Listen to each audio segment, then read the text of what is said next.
Hello, everybody, and welcome to episode 77 of Shattered Earth, starting on time for the first time in a long time. And Last time, or what? for anybody that was a mother, happy Mother's Day, belated. Yes, happy Mother's Day yesterday. Mm. Congratulations on doing that stuff. Last time, speaking of mothers, last time you guys returned from your sojourn out of time to find yourselves only stone's throw away from Angel Bay, having successfully completed your rescue mission of Lemuel's mother from the past. You extracted her from there, went to Angel Bay, checked on the status of your ship, learned that it would be another about 30 days before that's ready, and decided to trek out on foot across the Ashen Expanse to see if you can't get shit done in the meantime. Coming across, um, familiar to some, new to others, wildlife. And on the last day that we played through, uh, an unfamiliar figure, a female catfolk traveling through the desert looking specifically for your group.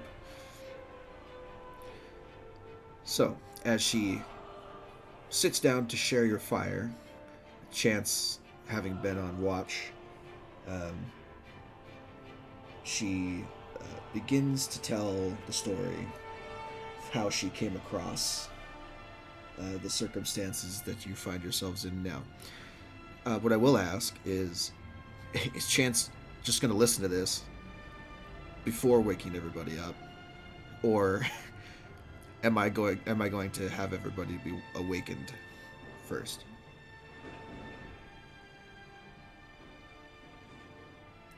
That is up to Chance. Chance will hear her tale before making a call or not to wake everyone else up. Okay, fantastic. So, as the rest of the party sleeps, she begins her tale. She says, "Very well, then I will start from the beginning. Are you familiar with Shije, my people's capital city?"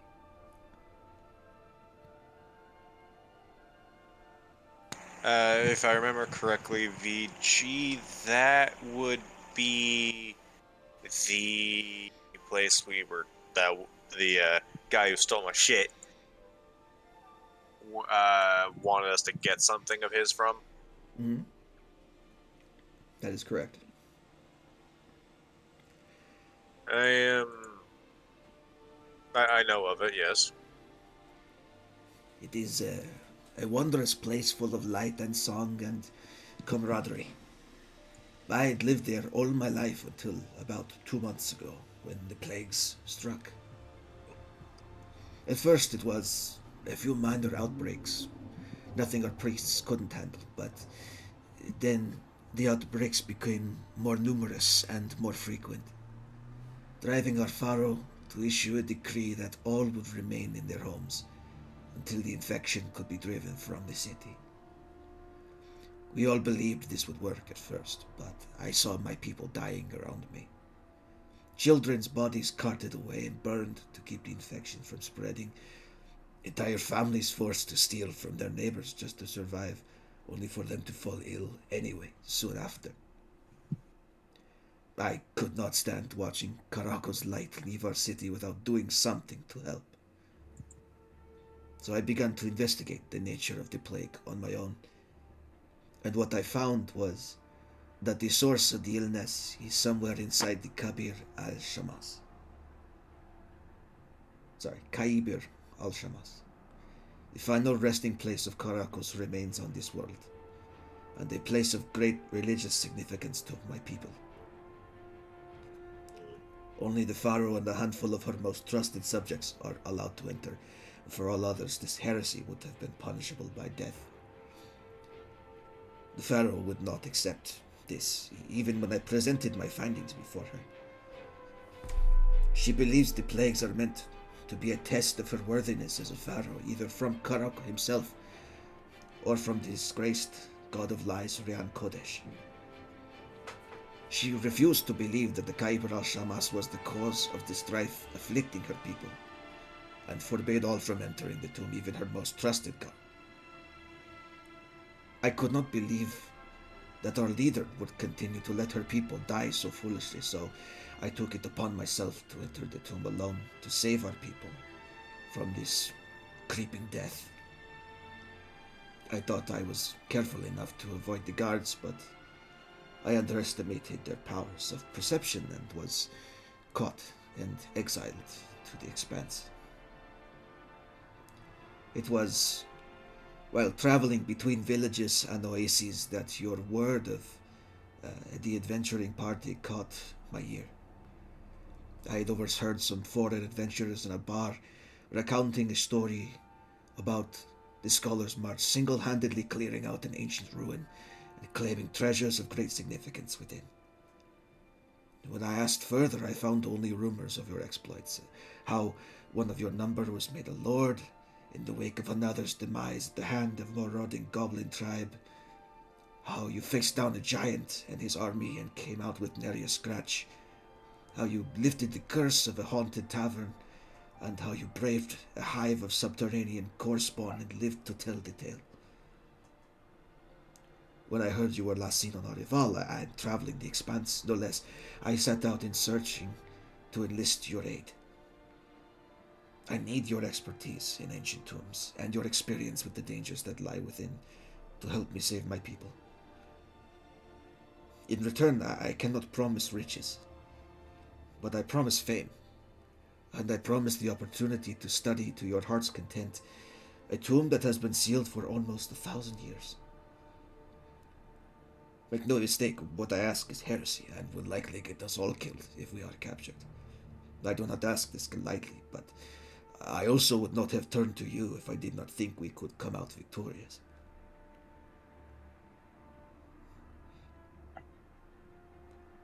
So, what say you?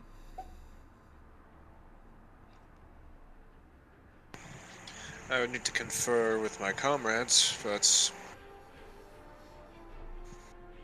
I feel not to...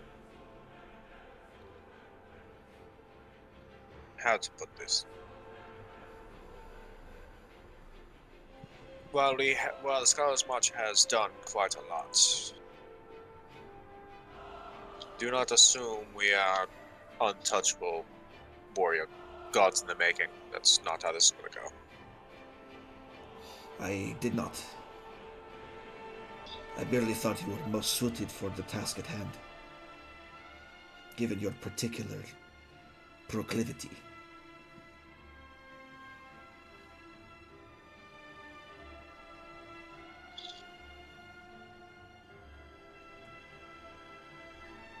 Alright. I can agree to this.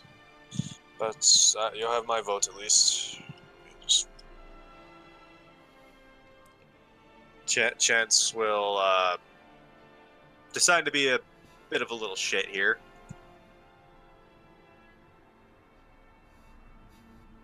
Let's see. Do I have Thaumaturgy? Do I have that spell, or do I have Presto? I don't know. I think Zero Tiefling gets Thaumaturgy still, right? My sheet's being kind of a shitter. I'll tell you what I have here shortly. You do. I have a Zerial Tiefling I play on Sundays. I'm pretty sure you have Thaumaturgy. It's the other two spells that are different.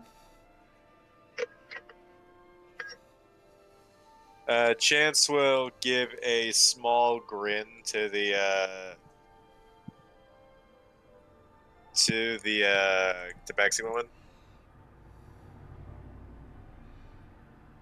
The kind of Cheshire grin you see when someone's about to pull a prank on somebody. And I'm going to cast Thaumaturgy. Okay. Wake up! Wake up. is echoing across the desert at night. You see the catfolk's ears immediately flatten against her head for a brief second. She like flinches, her eyes go Oh, wide. I was trying to warn her, so hopefully she, because like there is a somatic, there's a verbal component to casting the spell. So Sure, I would assume that's you yelling at everybody to wake up though. fair. She was not expecting that form of You stuff. you see Valerian just clutching his holy symbol and just about to just vampiric touch somebody. What? Popping out of the pants. I'm just picturing Chance and Fuego are kind of just laughing at you guys. So as you are awakened by this startling exclamation, you pop out of your tents to see what's the matter and discover Chance having a conversation with a female tabaxi, dressed in traveling leathers with a hood down. You can see. I don't know if I had art last time, but I have art now. Let me pull up. Let me see if I can find her. There she is. So I can show you guys what she looks like. Give you a visual. Something like that. Except with hood down.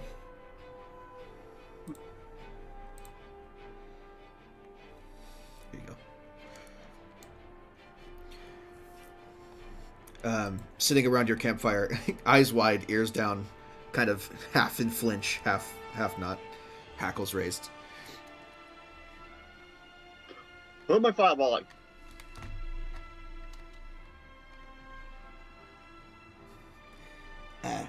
Hopefully. Oh that nobody! way- I just want. Oh nobody! I just wanted to wake you up so we could discuss a potential next venture. Okay, so it's you I'm fireballing. Got it. If you are going to do that, can I be several feet away, please?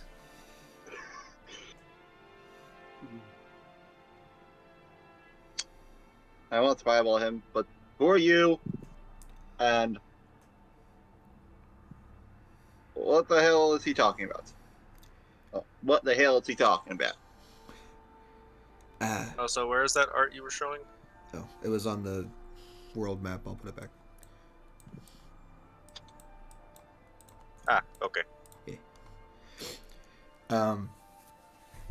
She's she her hackle severely unraised at this point. Um, reaches out a clawed hand and puts it over her shoulder, and says, "I am called Shaxi. It is a pleasure to meet the illustrious Scholars March."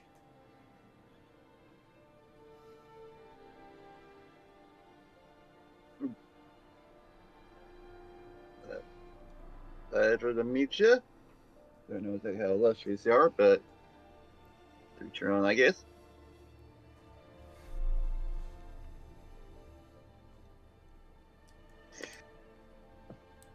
I don't know if Adam has been talking at all during this time because he has been muted. So I'm assuming that Lemuel is awake but not saying anything currently.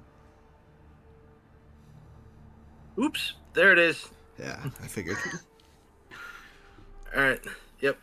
I am going over to the cat person and extending a hand and saying, Lemuel Spinney, I don't think I've met any of your kind before. May have seen some in passing on my travels in the past, but always good to meet someone new. I'm assuming that whatever's going on, you're closer to friend than foe, so pleased to meet you. It is highly unlikely that you would ever have met one of the catfolk, though you may have heard of them. Yeah, The exactly. I'll give you this. Roll a history check for me. Okay. Since you are the most well-traveled of the group in terms of having actually been on merchant vessels and in taverns talking to people about that stuff. All right. Regular history. Here we go. See what happens. 23. Hey. Okay. You have the catfolk have long been an enigma among merchants. especially those traveling between the Aravalian colonies and beyond. Um, Mainly because they're a little untrusting of foreigners. They're a tad bit xenophobic. Um, they don't typically trade outside of their own people. It's very rare for a Tabaxi to trade with foreigners. Um, and when they do, they're not the greatest example of the Tabaxi people. Um, Typically, those who consort with outsiders at all are those who have been exiled or expelled from their society. So any you would have even heard of would be like, don't go to this merchant. He's a cat dude that'll rip you off, for the most part. Mm. Okay. Well,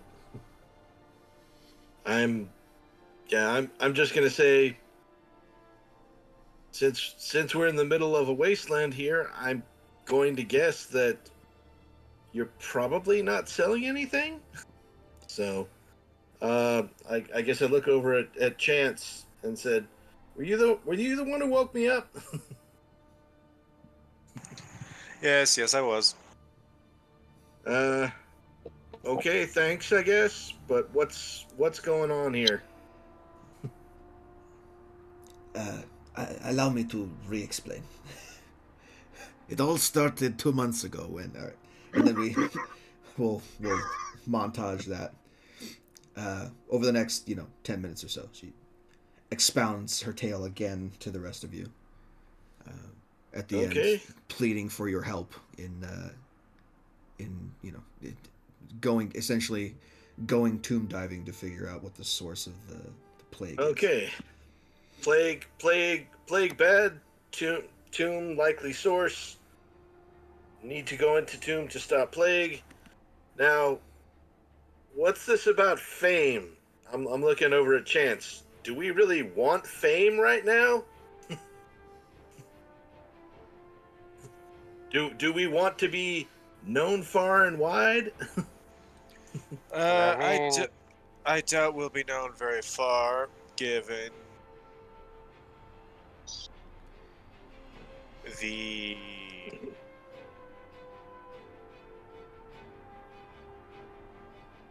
secular nature of the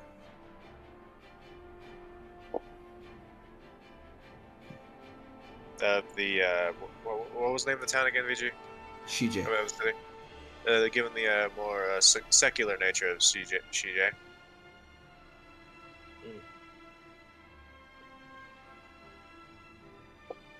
Oh, Make no mistake. I offer this because many adventuring parties are in search of recognition for their services. At least as far as I can tell from your adventures of our Eval group. I would assume that the only foreigners to have ever visited the interior of the pyramid would, of course, be known unanimously among my people.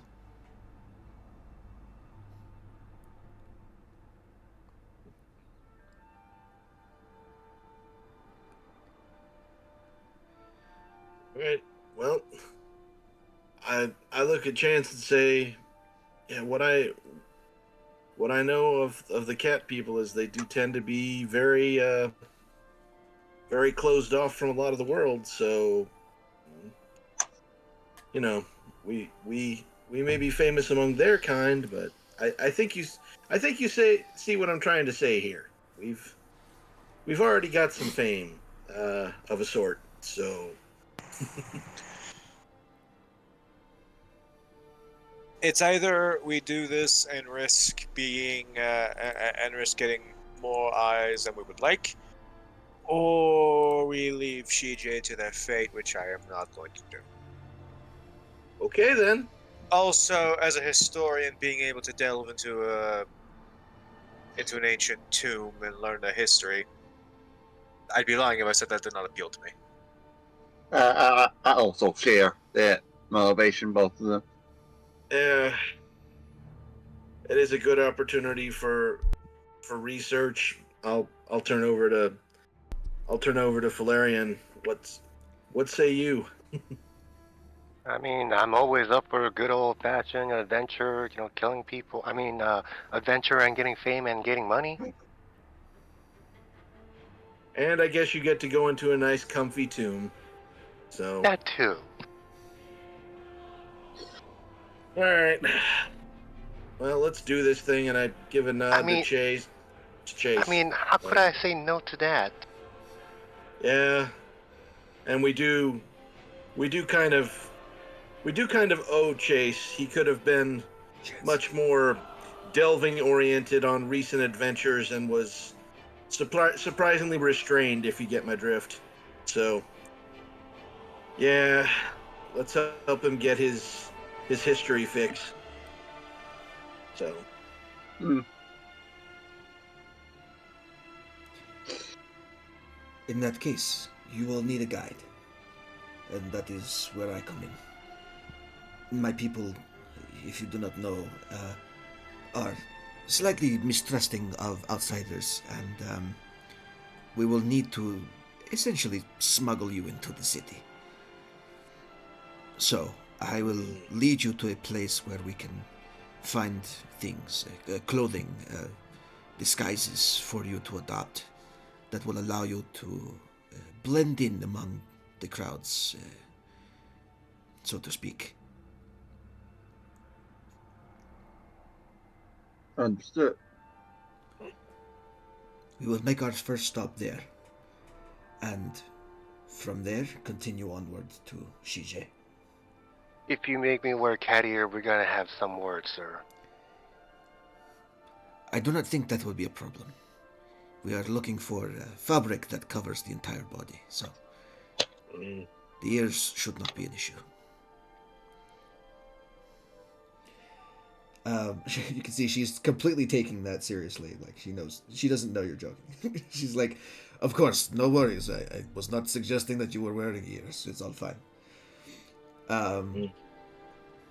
she says, "Now, if it is okay with you all, I would wish to share your fire tonight, and we can begin at first light tomorrow. Then I shall start guiding you then." Fine with me. That sounds good. That sounds good. So, all right. Yes, She she nods her head to all of you in agreement, and reaches underneath her cloak and removes a backpack she had on, and begins taking things out of it. And very quickly, easily enough to tell, you can tell that the inside of the backpack is a little bit bigger than the outside of the backpack, because she pulls out tent and bedroll and all this other shit from inside. Begins to set them up over the course of the next couple minutes.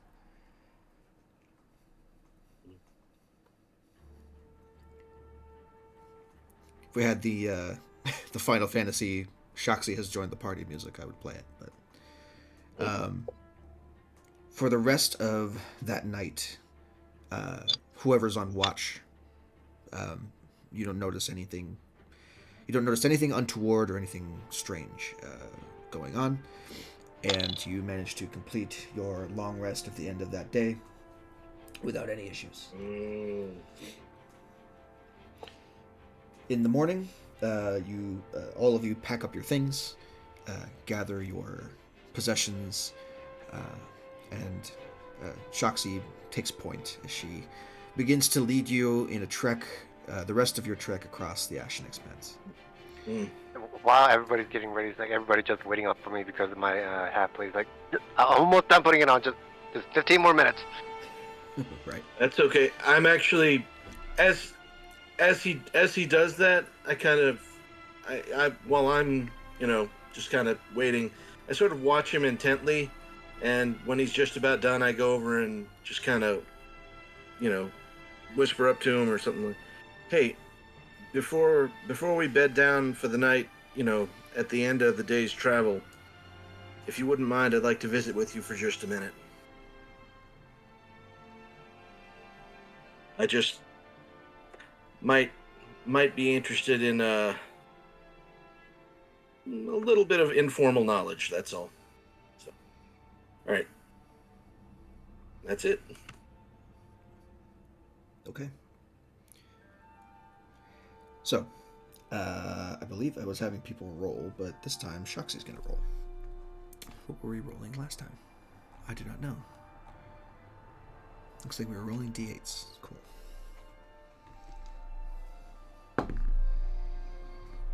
Alright. Get rid of that. So, Shaxi begins to lead you across the desert. The first day, thankfully enough, there's no adverse weather. It is a slight bit hotter than the previous days, but nothing you can't handle. I will need everyone to make me a Constitution saving throw, please. It's a lower DC.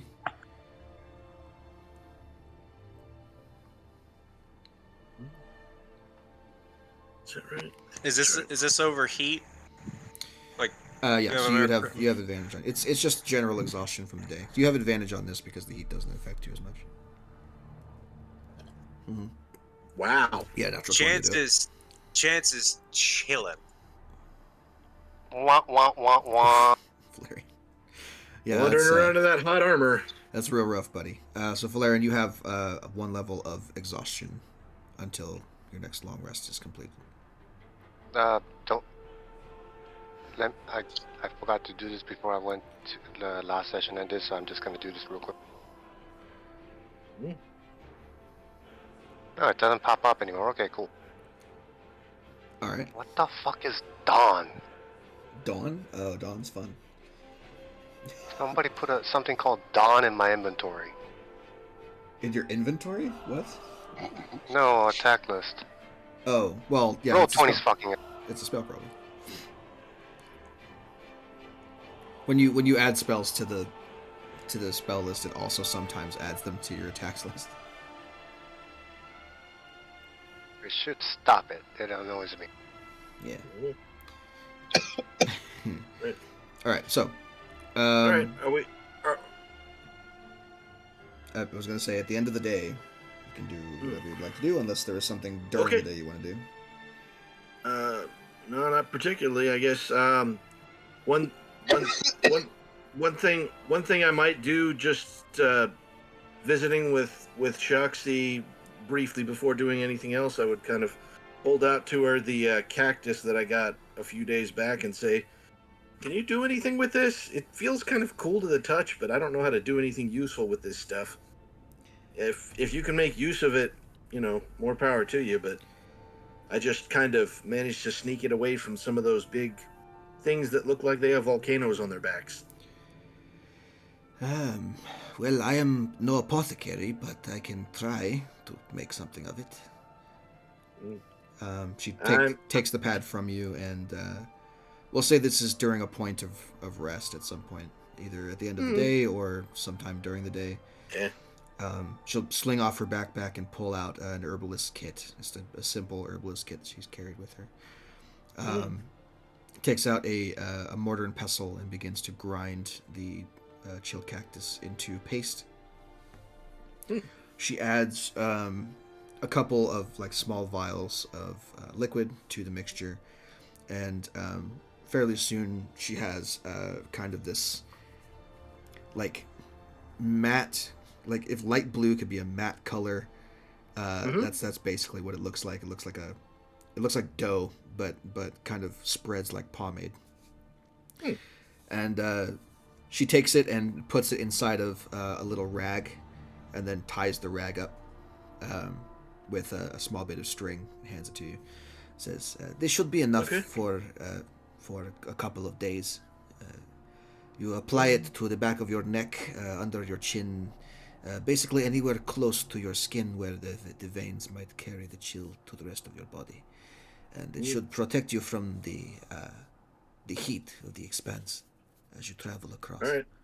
All right, and I guess with that, I would probably turn around and hand it to Valerian and just say, "You seem to have been having bad luck with the heat lately, so here, hold on to this uh, medication, I guess, of sorts that our guide has been so kind to create for us." So, I yeah, eat I'll it just immediately.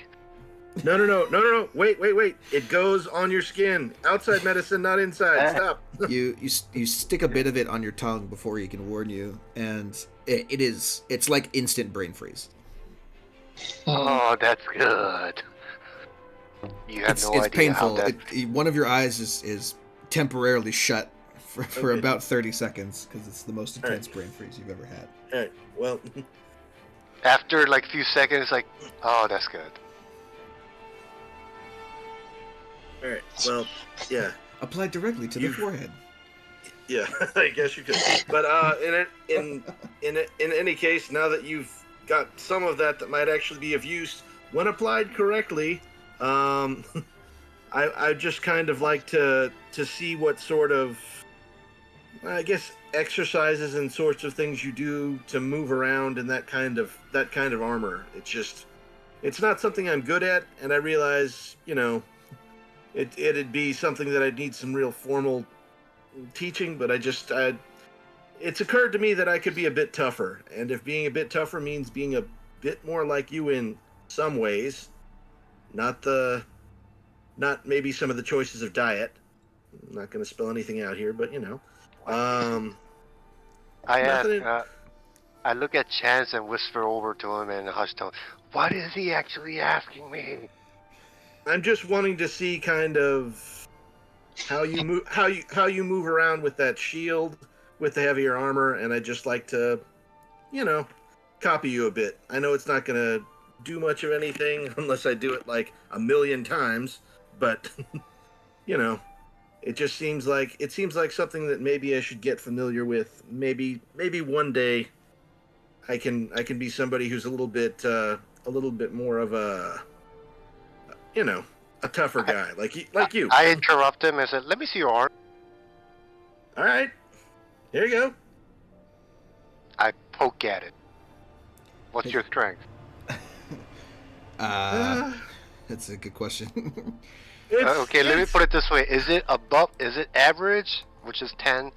Well, 8, or actually, average is for peasant is 8, right? Hey. I'm no weakling. I would describe myself honestly as average, maybe just slightly over that, but right around average. Yes. So is it? I is show that true him or my false? arms. Hold on. I don't know if that's true or false. Yeah, peasant is 8 strength. well, no, I'm just No, saying peasants are 10. Well, if we're getting into actual numbers, 11. But that's Lemuel is not the greatest in the strength department, but he's yeah. not. But I'm not. He's not lacking.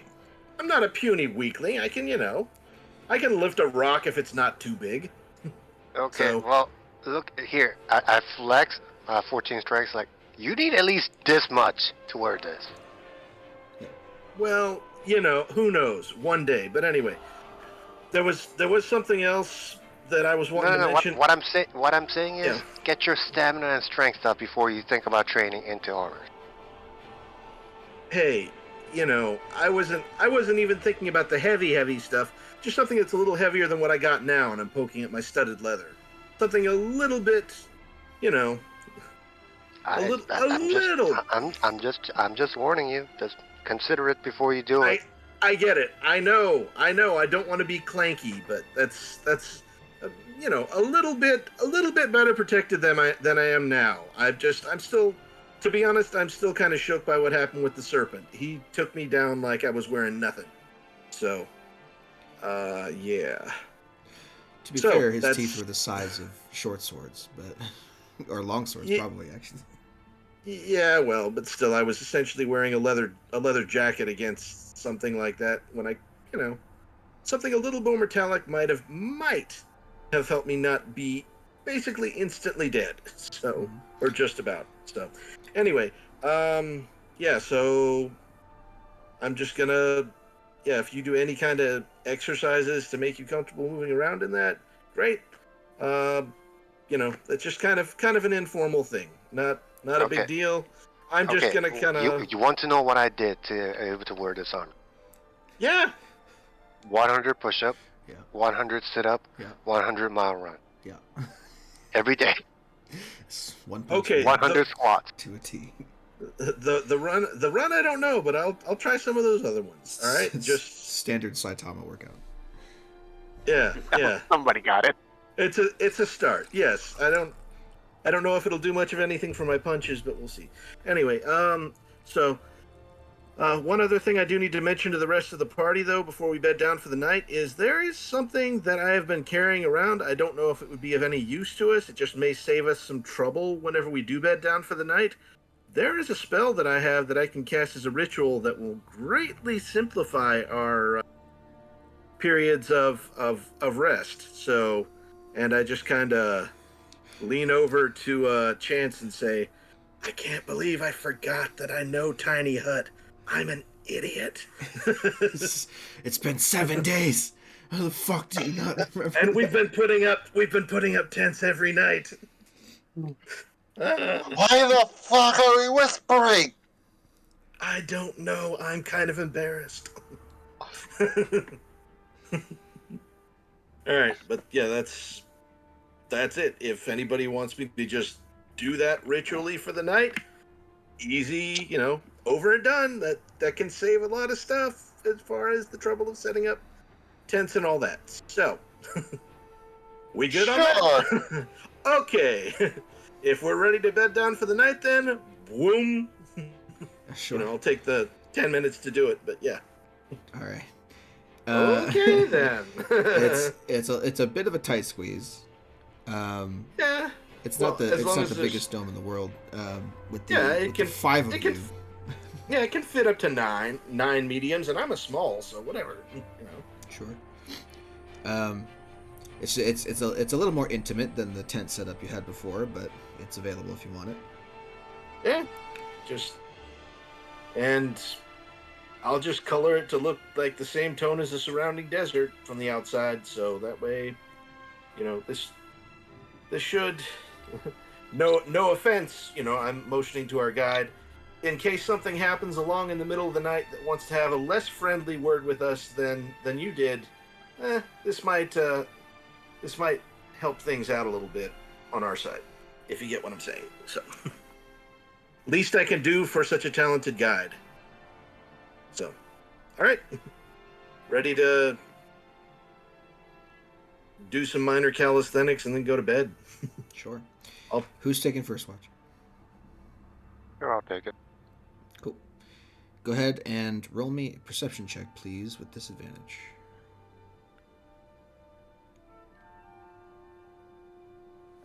I swear to God, I fucking pressed you. There it is. Cool, natural 1. 10. You don't notice anything untoward on your watch. The night air is warm, comforting at the very least. If you're doing your watch from inside the dome, it's a comfortable temperature always inside. But even if you were to step outside, it's only slightly warmer than what inside the dome would be. The desert is fairly quiet at night for the most part. There's not much that is out here at night making tons of noise. So at the end of that period of a couple hours, who's taking second? I'll take second, but I do have to do it from inside the dome because I can't leave it or it goes poof. Sure. So I didn't leave outside either. I just sat up. That's it. So I just poke you, say, "Hey, yeah, hey, wake up, hey." All right, yeah, I got it, and I will. Yeah. Sure. Go ahead and make me a perception check, please. And disadvantage, right? No, you're fine. Nope. He had disadvantage because he's exhausted. Oh, that makes sense. All right. I'd probably kind of twist over. over next to him, like, you got anything that makes you good at seeing stuff and you get tired again? You know, whatever. But Okay, 16. all right. For you, it's much the same. There's not a whole lot out here at night that's making any kind of ruckus. You do notice uh, a couple of times there are curious creatures that will approach the dome, opaque from the outside. They assume it's a rock or whatever. So it gives you kind of a weird little blind to hide in, to observe the outside nature of the nightlife here. Yep. And what you find is, there are only there's not a whole lot of activity, but there are a couple of things. There's a number of nighttime insects that kind of flit up and land on the dome before flying away. You watch a snake come out from under a rock and slither off to the to the shadows under another rock some distance away to curl up and await the next prey to wander across it. A desert fox crests the hill over to your east at one point and quickly moves away from your location. But nothing incredibly serious or worrisome. Just interesting nightlife. Yeah, I find it much more interesting than I think I would have in the past. I'm starting to realize that now that I've actually accomplished a goal that I've been, trying to do for a very long time of, saving my ma and, at least attempting to save the ship, although, still saved her. Found out what happened. Now it's like, what do I do? It's like I don't necessarily have to do the pirate thing. I don't necessarily have to be a mighty mage. Maybe there's something to be learned from these little things. Don't know what, but they're really interesting in their way. And I don't know if I've ever really stopped to notice the natural world around me. Unless it's inconvenient or dangerous. So, as your watch comes to an end, who's taking third? Guess I will. Perception checks, please. Okay.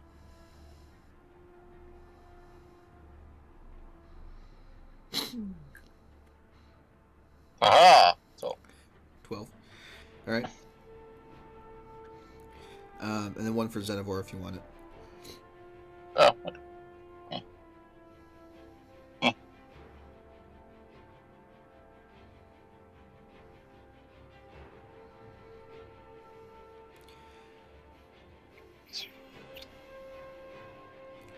Haha. Okay, he's a little bit better. Sure. So your watch is most the same, except that at one point, Shaxi kind of wakes up. This is toward like the tail end of your watch. She wakes up very early, like a couple of hours before daylight. Greets you on watch, and then steps outside the dome. And moves off a short distance away, and begins to do what appears to you to be some kind of meditation ritual. Oh.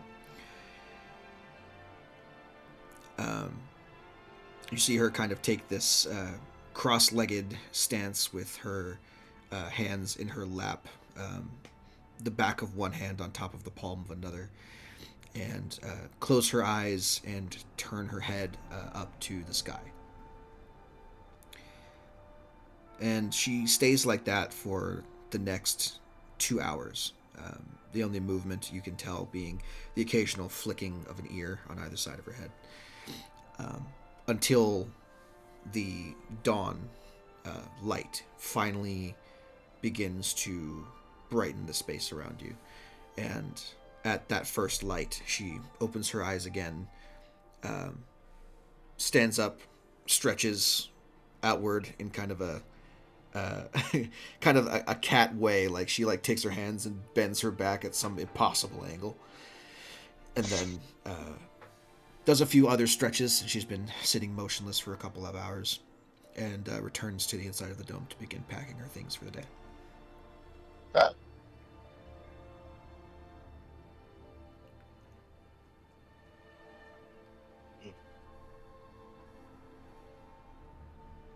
So, having successfully completed yet another long rest, you can go ahead and remove your level of exhaustion. We will go on to day number 2 with Shaxi. Yay, there's more. There was rejoicing. There gonna was apply much that. rejoicing. Yes, yes. I'm gonna apply that ointment on my forehead. Sure, sounds good. So, we'll go ahead and everybody go ahead and do me your Constitution rolls for the day. If you have the ointment or fire resistance, you have advantage.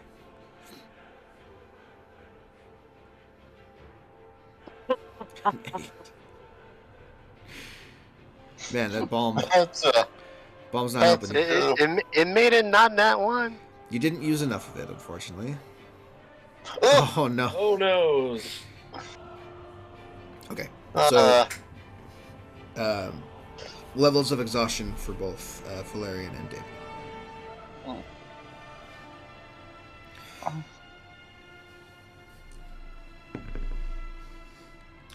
8. Perfect. So, on this day, at this day, toward the like the end of what your trek should be, you still technically have a little bit of time left to travel before you would normally begin to bed down for the day. But Shaxi, noticing that there are 2 struggling party members, begins to at some point change course. She was going in a relatively northwesterly direction, but changes course to go more easterly. Or sorry, not easterly. More west. I'm fine. I just need a breather. I'll catch up. Yeah. After a short while of doing that, about another hour or so, you arrive at a desert oasis. She's like, I figured we could perhaps use a bit of a breather. It seems we are struggling a little bit this day, and the water will help cool you down. What? No, I'm perfectly fine. don't look fine.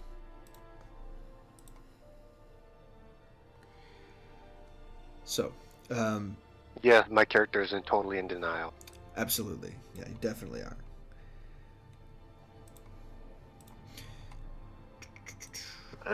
I probably look over at him and say, the armor protects him. Maybe it's worth it. The armor protects him. Maybe it's worth it.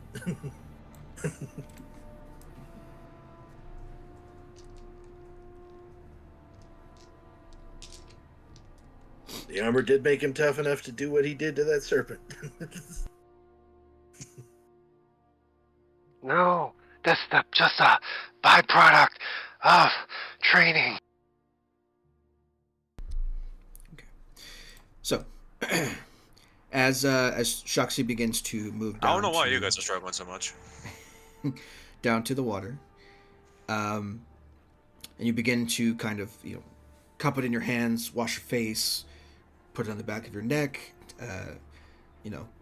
You can take it and wipe off some of the dust from the day's travels. Clean your clothes that probably need some much needed scrubbing. If you would like to, as you are beginning to do this, let's see, Valerian and I think David. Yes. Yes. Valerian and David, you both notice as you are kind of come up from putting water on your face, you notice that there is a groove in the sand where there was not before, behind you. You kind of like stand up, stretch a little bit, turn around, and there's a line in the sand, like something was dragged through it briefly.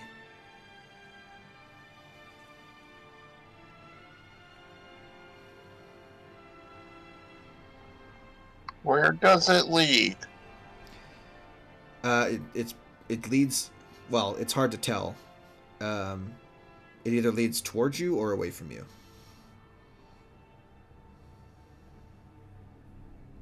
It's a straight line heading out into the desert or in from the desert.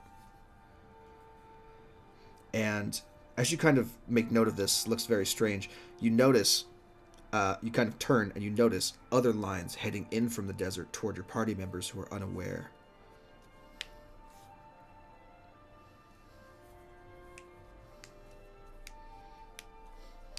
What do you do? Anybody else see that? I see that. Chance? Cat person? Am I seeing things? Is this the heat getting to me?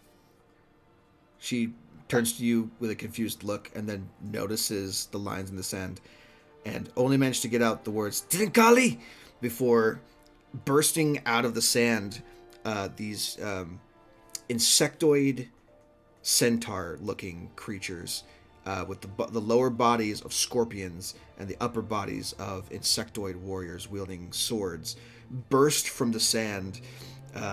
These like towering above you, like 10 feet, 11 feet tall, scorpionoid creatures bursting out to attack your party. I'm going to need everybody to roll initiative once I get you on the map here. Hold on. At least we're not surprised. You two are not surprised. Chance and Lemmy are surprised. I would not. Is Fuego surprised as well, or do I need to roll for him? Because he actually has a perception score above. What's his come passive? on, roll 20. His passive perception, 13. So no. He Mine's is surprised. Mine is 19. I'm going to switch this up to some battle music. I don't know if 19 would make a difference here though, so maybe not. All right, let's see. Where's that thing? Your Here it passive is. is 19? Yes, sir. Oh, then you are not surprised either. Never mind. Yee. What can I say? Pirates expect trouble.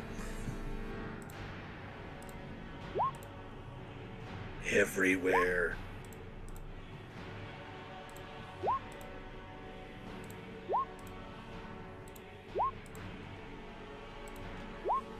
Oh god, I have used this map before. Look, there's not a whole lot of desert I maps out there. I know. It's just I've used this before. Okay. Looks like first up it will be Valerian for this one. I am designating my party members as safe. 4. A thing. For stuff. I'm just gonna start this out at 5th level. 5th level Spirit Guardians? Yep. Okay. Woo! Sounds good. Let me give you your 15 feet safe. Oh, here. Let me give you the Dark Aura, because I'm assuming it's necrotic. Yep. Thank Okay. you. Cool. Sounds good. Is it right now or no? No. It'll be when the turn starts.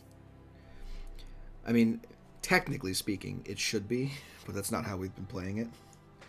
According to Baldur's Okay. Gate, it's when the spell is cast and then also on their turns, which is, it feels kind of broken, so I'm not going to do that. Okay, so that's your action. Anything else?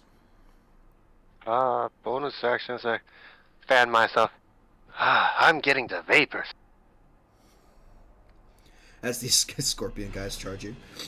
Okay, move on to this northern guy. Northern guy is going to move on over to you two, where you're camped over on the top there. And he is going to make... actually, he won't go that close. He'll back away. He's going to make... he pulls out an elongated spiked iron chain, and he's going to try and hit David with it. Okie dokie.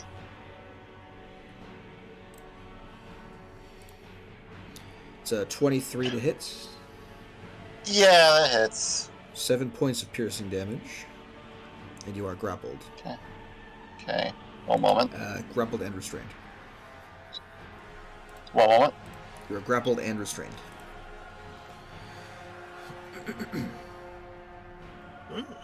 Okay. Okay. So, that is... So he's going to kind of like reel the chain in, keeping you restrained. Move up, and then he's going to make a stinger attack.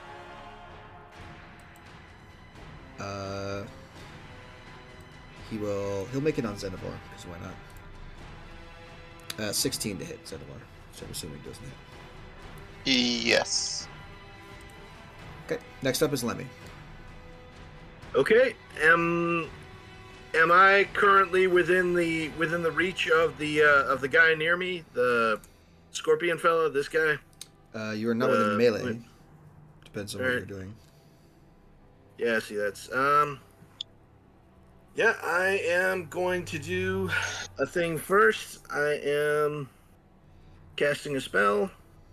Let's go with that, and I'm gonna ping it in chat because it has worked well in the past. So let's see what happens or doesn't. All right, that. So Sure. it has done some stuff in the past. 40-foot cube within range, so that's pretty good sized. Let me see if I can get them all into 40 foot. So maybe. Set it to set the measurement tool to square and then snap to corner. Yep. Measure. Snap to corner. Okay. And let's see. Nope. Let's try from there. That's a lot. Yeah, it looks like I can get them all in it. So That's a big ass cube. I don't know about that one. yeah, it says 40 foot. So Yeah, not 40 foot radius, I'm assuming. I think it's 40 feet by 40 feet. Oh, so no, it'd be 20 by 20. That'd make more sense. Okay. Yeah. Right. So it'd be like 20. That. 15, 20. Okay. So yeah, I would probably. Yeah, that'd be 20 by 20. So yeah, let's see. I need to do it from here. The edge. 20, about from. Yeah. You can set it to do it from the edge if you want to, or the corner. All right, let me just try it from. Probably gonna try it here if I can. So wait, no, not there. 20.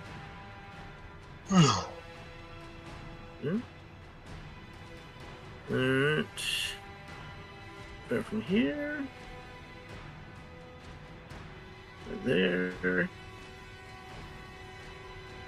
Alright. Yeah, it looks like if I do it from here, I think I can get get 3 of them in it. I don't know about that. So do it like a normal that's cube. what it says. Yeah, 20 by 20 feet, right? Yeah. So yeah, if I do it from here, that's got starting from this spot here. If I do it from here. No, here. Let me. No. It was further. That's weird. Why is it not doing that? All right, let me try snap to center. All right, let's try this. Nope, not there. 20. Yeah, I'm just. I mean, it's a weird angle, but. Yeah, I'm just. Let me try from there. 20. Yeah, see, if I do it that way, if I do it right here, with that as the center, it's got. See what I'm saying there? But that's massive. Is my point. Yeah, it's 20 feet on. It's 20 feet. It's meant to be like that, like on the grids, please. You're way over inflating the usefulness of the spell. Okay, it's just I'm dragging it out to 40 feet total. I know. I don't know why realize it's it's weird. Why is it doing something? Why is it doing something different with yours? Because I'm doing it. I'm not trying to angle the cube corners. That's why. So. Okay, so. I'm also doing it from the corner and not from the edge. If I do it that way, it looks like it gets part of 3 of them in it. Okay. Do it from the. You have to center it from the corner. Measure origin, set to corner, and then do it from there. Yeah. Drag it across the 40 like that. Snap to corner. Good. Can I? All right. No, is it not? Like, no. Let's try it again. All right. Like from here. Nope, not there. I suppose if you wanted to, you might be able. Sorry, I'm trying. Like that. No, like this. I'm getting it from. But what you're doing is you're doing snap to corner, which is correct. But then below that, there's measure origin. Set that to corner instead. Measure origin to corner. Okay. And then you can measure origin corner. Okay. All right, I think it's got it now. So. That's not right. And that'll get you the accurate representation. Yeah, So you can get 2 of them essentially. If I do this, does it make a difference? No, it's just not enough to make it. Like from there? No, from there. Yeah, so you can get 2. It's basically any 2 of your choice. They're spaced out in a way that's basically any 2 of your choice. Yeah.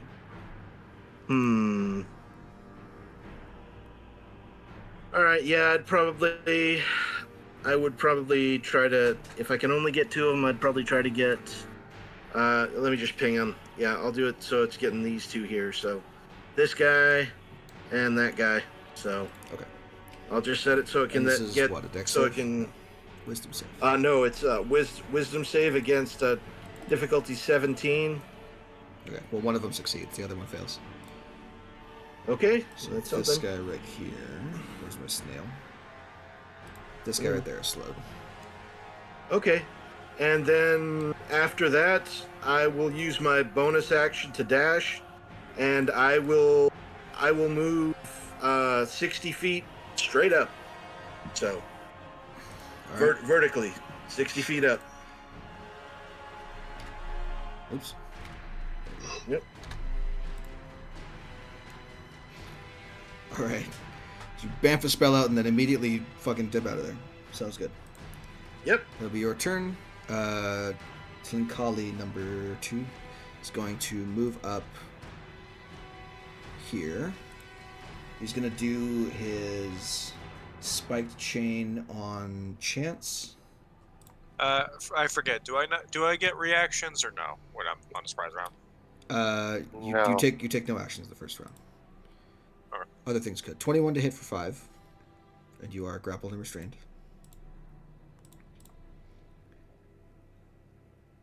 And then he's going to try and sting Fuego, which is a 21 to hit. Oh. For looks like a total of 25 points of damage.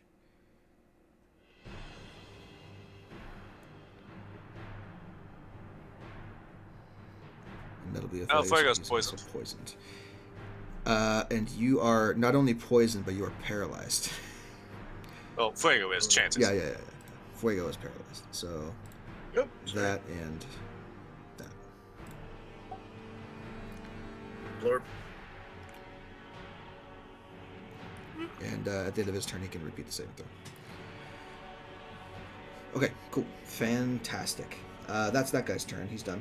David.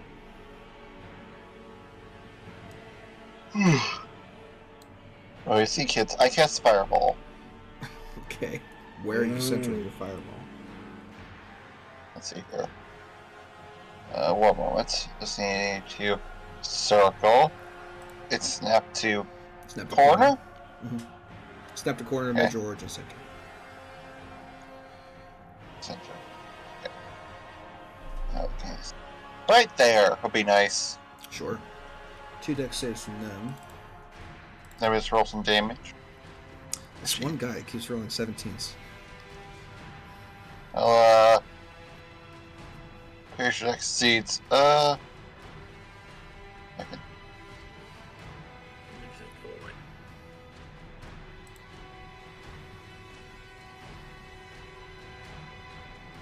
Sure. That'd be 28 points of damage to the failure, which is this guy. And 14 points of damage to the success, which is the top guy. Okay. Cool.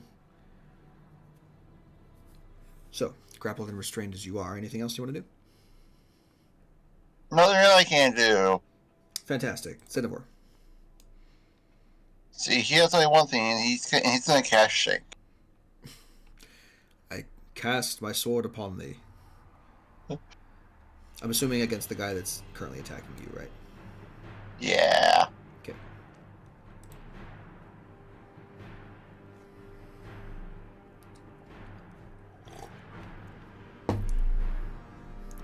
Anytime. What the hell? Anytime. Oh, there is. Is this the right thing? I hope it's the right thing. No, it's not the right thing. That's longswords. Yeah, I meant to use the frost brand.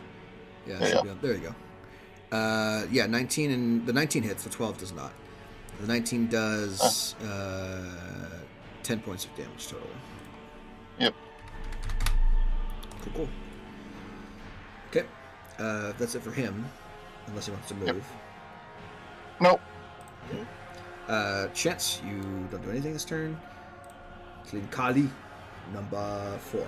3, 4, I don't know. He's going to move over here, make his chain attack against Valerian. Excuse me. Which is a 12. That was beginning of his turn. Oh, that's right. Well, I mean, he'll take damage. Go ahead and roll me damage first. Okay, why the fuck? Hold on a sec. What the fuck is this thing? 5th level Spirit Guardians. 1d8 each, That's so it's what?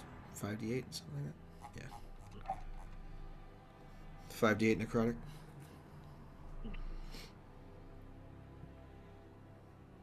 It's still saying fucking 12. It should be 19. For what? DC. The DC of it? Why is it not popping up? I don't know. That's a good question. Oh my god. Let me find it real quick here. Hold on. I don't know. Maybe it's related to why I'm still seeing a blue box. I don't know. Does anybody else still see a blue square? I don't know. No. It says here. It says on the card that popped up spell save DC 19. Yeah, but when I pressed on the attack, it said DC's 12. Because it's not set up correctly. It's set up correctly. I don't know what the fuck is going spell. on. Just press it for me, would you? Because I'm reloading. It's a wisdom versus spell. Weird. Now it's DC 17. Well, I guess 5th level. It should be DC 19. Yeah, it should says be, it. it's not. It says it here in chat.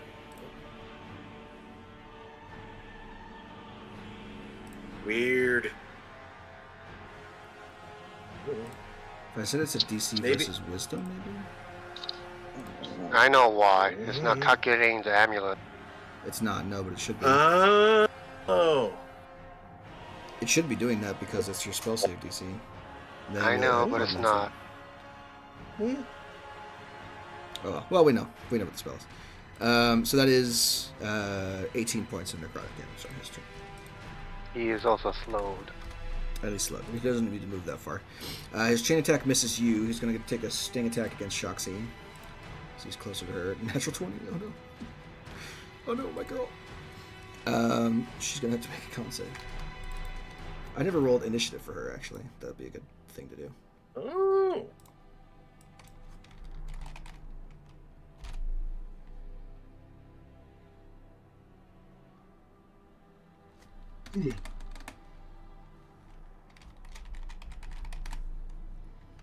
It's just the stat block that she has, I guess. Let me do that real quick. She should have had a turn by now. We'll make her go next.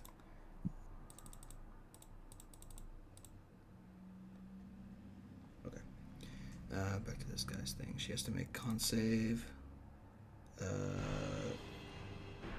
She doesn't have uncanny dodge, does she? No.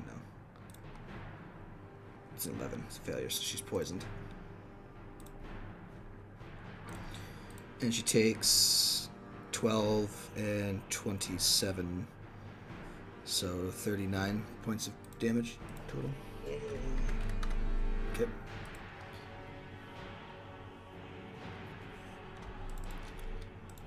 Keep this up for future reference. Yeah, okay. That'll be that guy's turn. Shaxi's gonna go up next because we missed her turn technically from where she was. So she's going to, having been surprised, do nothing actually. So that's actually perfect. The next guy's up next. He is over by Xenivore. He's gonna try and chain and then sting Xenivore. Yep, I jumped again. Hit. Chain 18, sting 23. 18 does 4 points of piercing. He's grappled and restrained.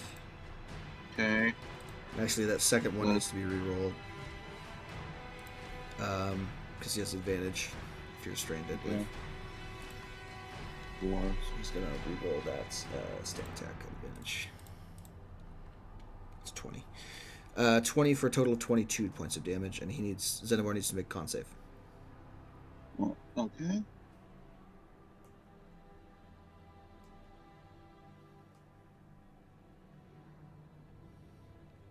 He's fine. So just the 22 points of damage from the sting. Yeah. And the 4 points of piercing from the chain. So 26. Yeah. 26 total. That guy's done. Next guy is going to do everything against Falarian. So he's going to do chain and sting on Falarian. First of all, wisdom save 16, which is a failure. We're going to go off the damage from the previous one. So that is 18 points. No, I just rolled it. Oh, you did? Okay. I mean, I'm going to give you the 18 because that sucks. So we'll do 18 points. And then we'll do his chain. It's a 17 to hit you. I'll shield. Okay, and then he's going to come up and sting you. 13, which also misses. Fuego. Let's go, cleric tank. Fuego's paralyzed. He needs to make me a save, Constitution saving throw at the end of his turn. That's perfect. He is no longer paralyzed, but he is still poisoned. Falarian, you're up. Oh god, this is. I could do it that way, but this takes spell. No, I'm just gonna. This guy right here. Mm-hmm. I am going to.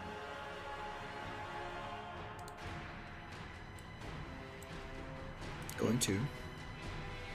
Why are you not popping up? Why you no work?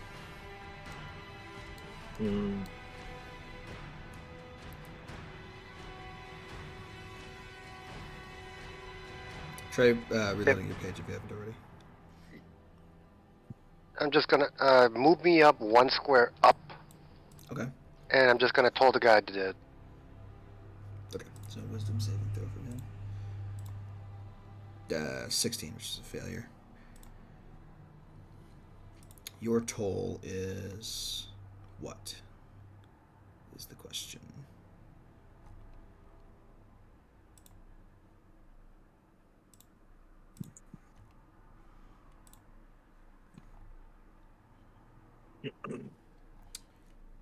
I wish I could tell you. I know, I wish I could tell you too. Hold on. For some reason, it's only when I pull up your sheet that it's this laggy. But why? I think because it's not set up correctly on anything, somehow. That's impossible. Here, I'll just do it from spells. Totally dead. Cast at what level? It's a cantrip. What the fuck? Why is it asking me what level I want to cast it at? I don't know. Attack. Cantrip dice. 1d12. Actually, you're at what? 3d12? No, 2d12. She's not 11th level yet. We're gonna do this manually. We'll do it fucking live. Okay. Fucking shit. Do it live. Okay. Good. So now it has the correct values. Okay, so that's 10 points of necrotic damage then. We'll do that. Okay. Okay, bonus action at 4th level. Bonus action.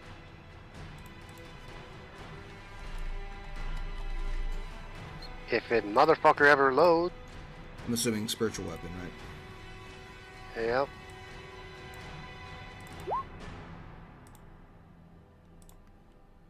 Not at disadvantage, but still 14. 14 because it's not misses. me that's attacking. Yeah, 14 misses. Wait, are you gonna leave it? I put it there. You can control it and pop it up wherever you want to. That's fine. Okay. Okay, that would be your turn unless you want to move anymore. No, I made my movement already, remember? That's my turn. Sounds good. Back at the top of the round, Tinlin Kali number 1 is going to take his 2 attacks. So he's going to do a longsword attack on David at advantage, and sting attack on Xenivore at advantage. That's a 22 to hit David. He's doing this one-handed because he has the chain in the other hand, so 8 points of slashing for that. Okay. Sting at advantage on Xenivore is a natural 20. For a lot. Let's see, that's 10 and 29, so 39 points from that. So 8 plus 39 is 47? Yeah, 47 points total. And I need a con saving throw from Xenivore. 1 minute, please. So 37.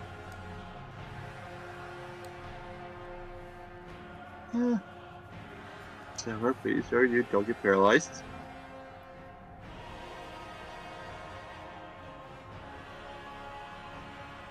Haha! Ooh. Oh no! And he's paralyzed. Oh no. Well, we'll do that. We'll deal with that later. Lemmy, your turn's up next. Okay. Well, this is a fairly important thing to ask about, so I'll check. What is the interaction with vortex warp and restrained or grappled creatures? Well, ping the spell first. Let's read it. I'm pretty sure it depends on the restrainment or grapple, but I'm pretty sure if you're popping them out of physical chains, it should poof things away. So, okay, there is. Oh, that didn't do it. Here you are. Okay, there it is. It's a creature you can see within 90 feet. Must succeed on a con saving throw. Choose to fail. Targets teleport to an occupied space. You can see within 90 feet of you. Must be on a surface or in a liquid that can support the target without them having to squeeze. Yeah, sure. So, yeah. If you're thinking about popping your allies out of chains, then that will remove the restraint condition. Yeah, that seems like something I should do. I guess from my vantage point here, is there anybody that I can't see, like from 60 feet up where I am, or do I have a view on? Yeah, I mean, it goes pretty far, so. So that's 35 feet away. Yeah. If you had to move down a little bit to get to like David to get within range of him, you can easily do that if you'd like. Or I could just move over, couldn't I? Because I'm like 60 feet up. Yeah, what I'm saying? You just have to move within his range. So yeah, so put yourself wherever. Let me just because I'm still up. So okay, so that's me. Let me just make sure I'm going far enough. That's 5, 10, 15, 20, 25, 30.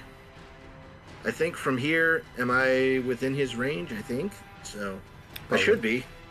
Yeah. Okay. In that case, I will. Let's see. I guess I could shout. I guess I could shout down to him, basically, if he can talk back. It'd be like, David, you want me to move you or your friend? I can get one of you out of danger, but not both. Who needs it more? Xenivore. Xenivore. Okay. And I cast Vortex Warp on Xenivore, and I will probably send him as far out of danger as I can possibly get him. So, if I can, I will get him like far away, like No, it's within 90 feet of you. So no, basically anything within 30 feet of you at the moment. If you want to put him on the ground. Let's see. Wait.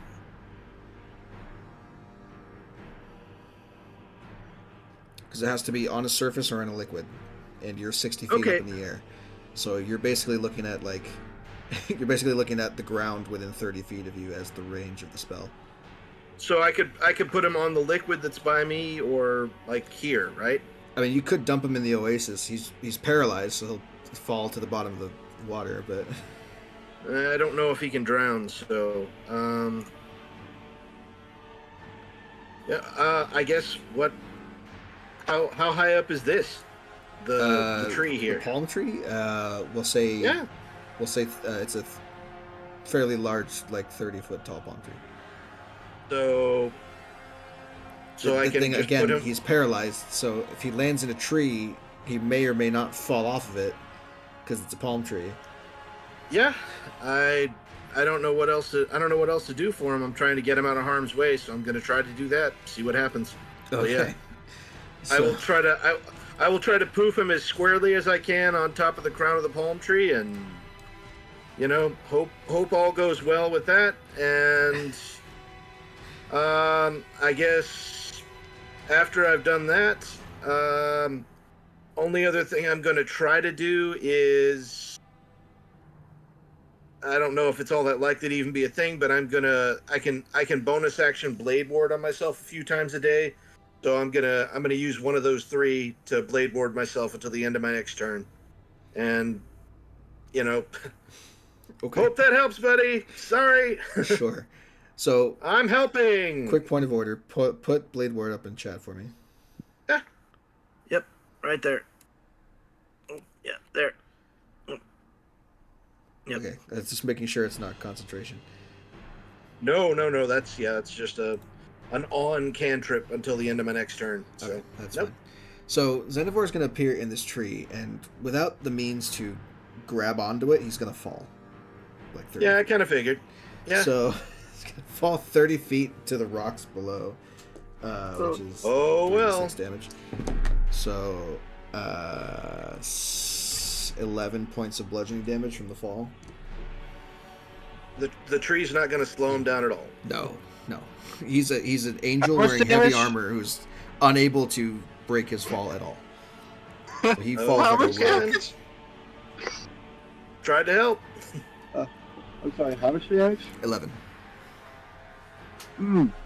Okay. Oh no. Alright. So next up is the one on Chance and Fuego. So we'll do him. We're gonna do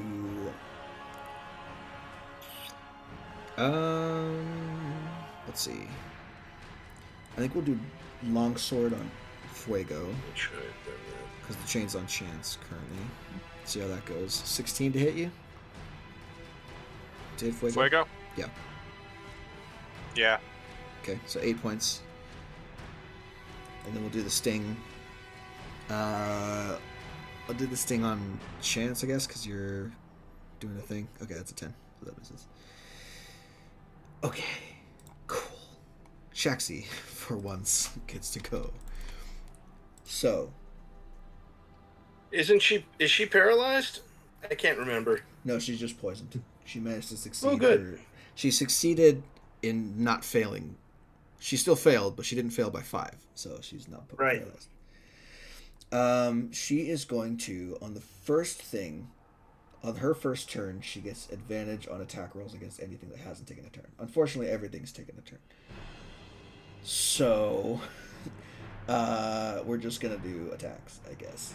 2 short sword attacks for her. So she whips out 2 blades from under her cloak and begins to slice away. Going to do that. 15 just hits. She's going to deal, what is that, 21 points of damage if it fails its save. It's a con save, yes? Yeah. Constitution. 15 just makes it, so half as much of that. So that would be 8 and 4. 12 points of damage.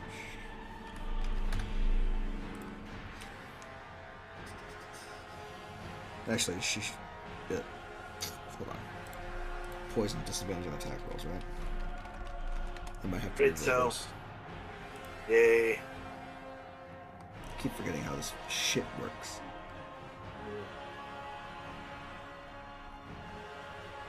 Frightened, grapple, petrified, poison.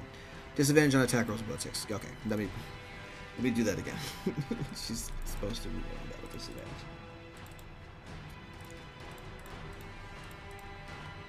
Okay, 8 and 14. Neither of those hit. Never mind. David.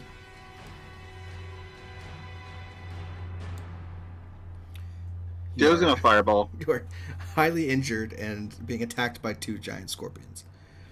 How injured does either one of them look? They've both taken about the same amount of damage, which is not a lot. It's about 10 damage each.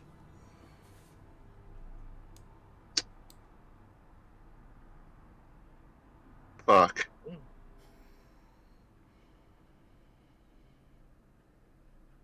Bonus action Misty Step. Okay. Where are you going? Over here and over here. Okay. And dip to the fireball edge of the map. Sounds good. Just please don't kill me. Okay, go ahead and do your fireball. Fantastic. Deck saves from the Clankali. I can't do fireball because I misstepped. Oh, that's correct. Firebolt. Never mind. Yep. Well, the 20 hits. 12 points of fire. I'm assuming the closest one, right? Yeah. Yep. Okay. 12 points of fire damage to him. Sounds good. Xenovor's up next. He needs to make me a con save. Okie to not be dokie. paralyzed. 1 minute, please. Aha! That's a failure. Hey! He's still paralyzed. Moving And up. turn! Yep. Chance, you're up next. Cool. Tight. Okay. I'm going to...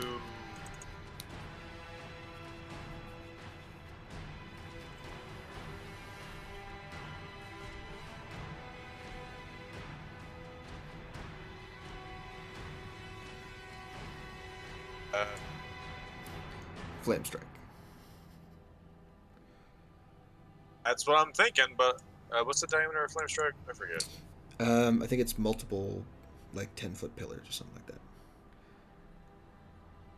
Yeah. 10-foot radius, 40-foot high cylinder centered on 1 point.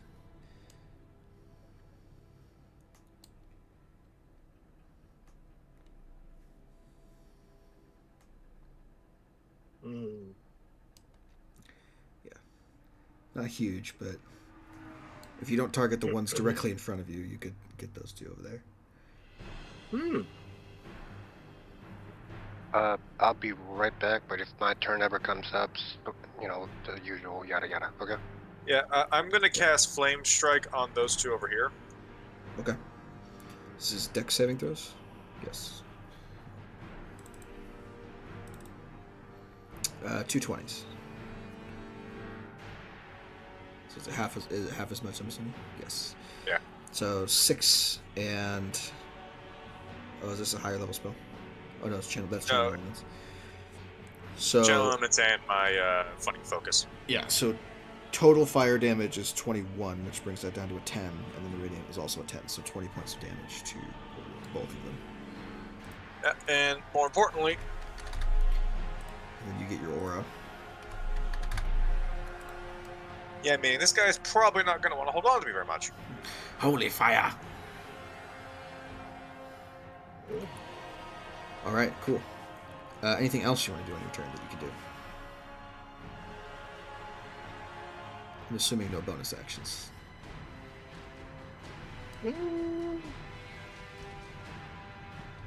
What bonus actions are there? I don't know.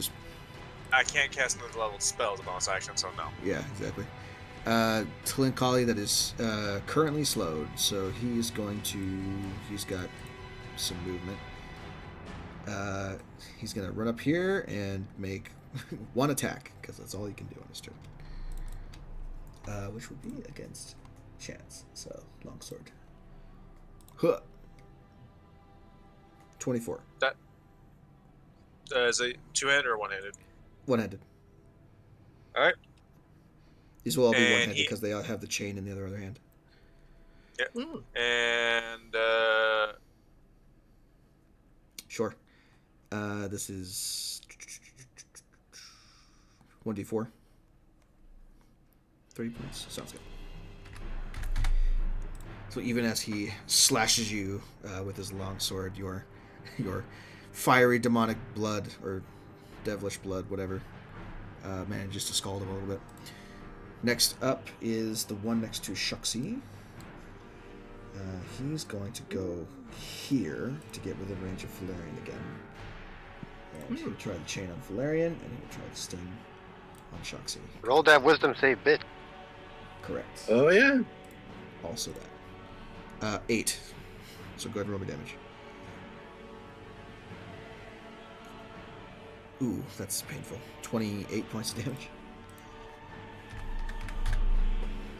5th level putting in work. Chain 13, which misses. The 19 will hit Shaxi. Shield. Oh, 19 as Shaxi? Okay. Yeah, he can't hit you with the sting. The sting's 5 feet, but the spike chain is 10. So yeah, 13 will miss. The 19 is 18 points of damage total. And she has to make another con save. Huh. Okay, she succeeds. She's not paralyzed. Moving up is that one.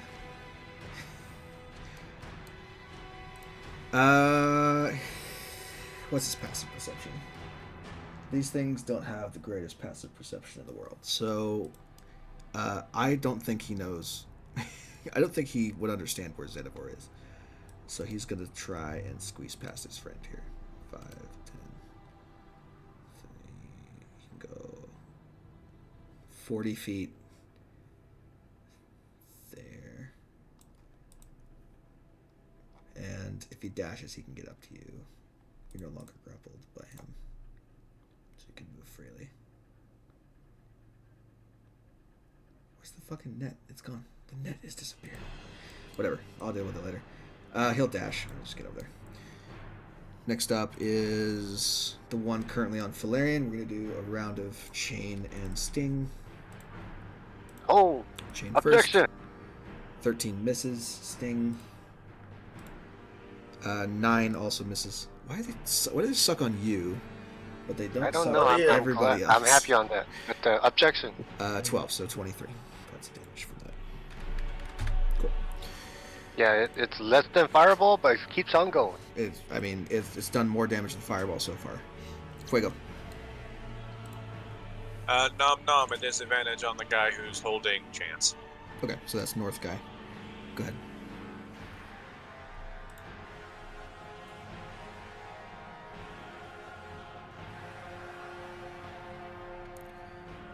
Take the shots.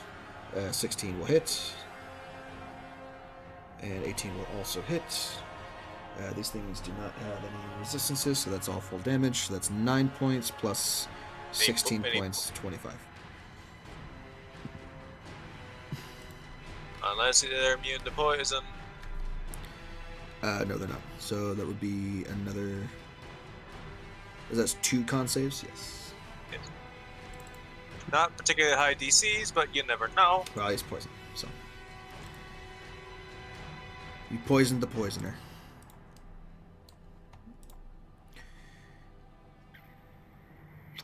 Okay, cool.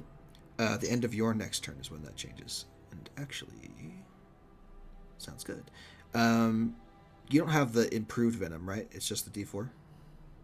Just D4. Yeah, okay. Just making sure. Okay. That's it for that, I'm assuming, unless he wants to move away from you, but I don't think he does. Valerian, you're Why next. would he do that? I don't fucking know. Okay, so this guy is technically 5 feet of this guy, right? Yep. Yep, they are. They are within range of your cantrips. So I'm gonna go for this guy first. We're doing 12 dead, I'm assuming? Yep. Cool. Wisdom saves from both. Oh my god. It's supposed to be 19. I know. So they both take 8. Yes, they do. They both fail. 8 points of necrotic there. Spiritual weapon is gonna go for this guy. Yeah, the 24 will hit. You said the south guy, right? Yes. Okay, do your damage.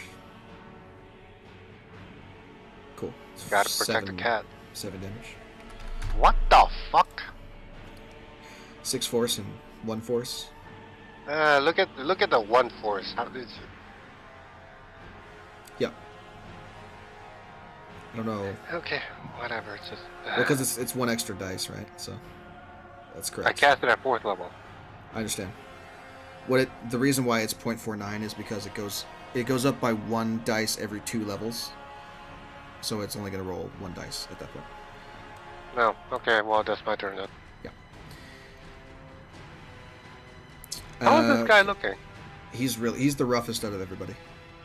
Good. Can somebody kill him? Because I'm trying to save the cat guy here. We're working on it. It's Linkali number I'm busy 1. here. Also going to do his movement speed 25, 30, 35, 40. 40 gets him there. Chain. 16 to hit David. Yep. Okay. 7 points of piercing, grappled, restrained. Followed by sting at advantage for 24 to hit for a lot. I'm down. Go. David is down. 0. And then before he gets banished back to the Heavenly Realms. Doesn't he stay around now? I think we changed that, didn't we? He didn't. Does he? He's gone. Okay. Oh. Goodbye. Oh well. Okay, that's his turn. Let me, you're up. Okay, let's see here. Well,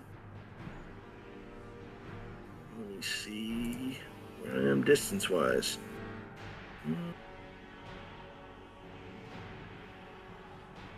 Okay.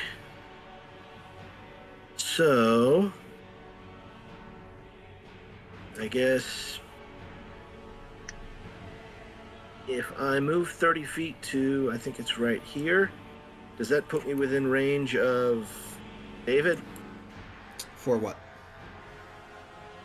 For Vortex? casting for Vortex Warp, yeah. Yes. Yeah, I would. You just need to move 30 feet toward him. You're fine. Okay, so I'm gonna do that. Which could be right there. He is Okay. unconscious, so he will automatically fail the save anyway. So go ahead and where you putting him? Let's see. I'm gonna try to put him as far away from these guys as I can. So It's anywhere within 30 feet of you. let's see. Yeah, 30 feet of me. Sorry, I'm just trying to undo this. Yeah. Whoa. Why did it do that? All right. I don't know. I don't know. I have where you were. So. I should be there. Okay. Yeah, I'm there. So yeah, I'd probably be trying to put him over on land, like right here. So like as far as I can from them. So let's see, 30 feet from me. That's 30 feet. Right Yeah. Yeah, that. I am trying to get him from there to there. So. Okay. Yes. All right, sounds good. So that happens. Yep, and I guess I don't know. Am I concealed at all from these guys over here, or can they clearly see me in the sky? You're 60 feet up. You're hard to miss. Yeah. The Okay. other thing though is that they can't hit you, so they're not going to be concerned about you. Yeah, I just don't know if I have any bonus action stuff I can do except. Well, actually, yeah, I can still dash, so might as well just do that. And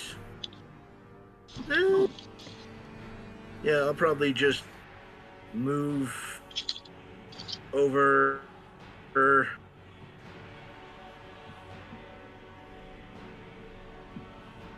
Yeah, they're. I don't know that I can distract anybody from the Tabaxi, so I'll just 25, 30. You are completely safe for this fight. It's everyone else you have to worry about not dying. Well, Yeah, I'm see, fine. that's the thing. I don't. Yeah. I am just gonna. For what it's worth, I'm gonna go the extra 30 down here, and I don't know, just yell the most insulting thing I can think of down at the Talaxi, is that right? The Tlinkali. those things, Tlinkali's.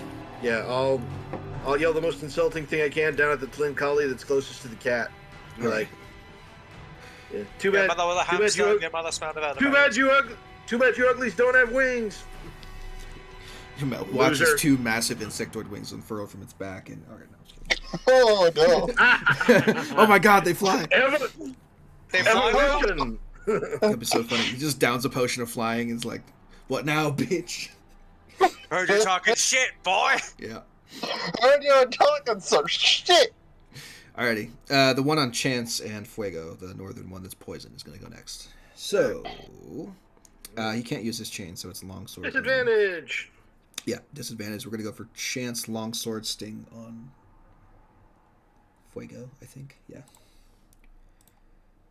Disadvantage on that. It's a good thing it was. 9.9 to hit. It does not hit you. And disadvantage on the sting on Fuego.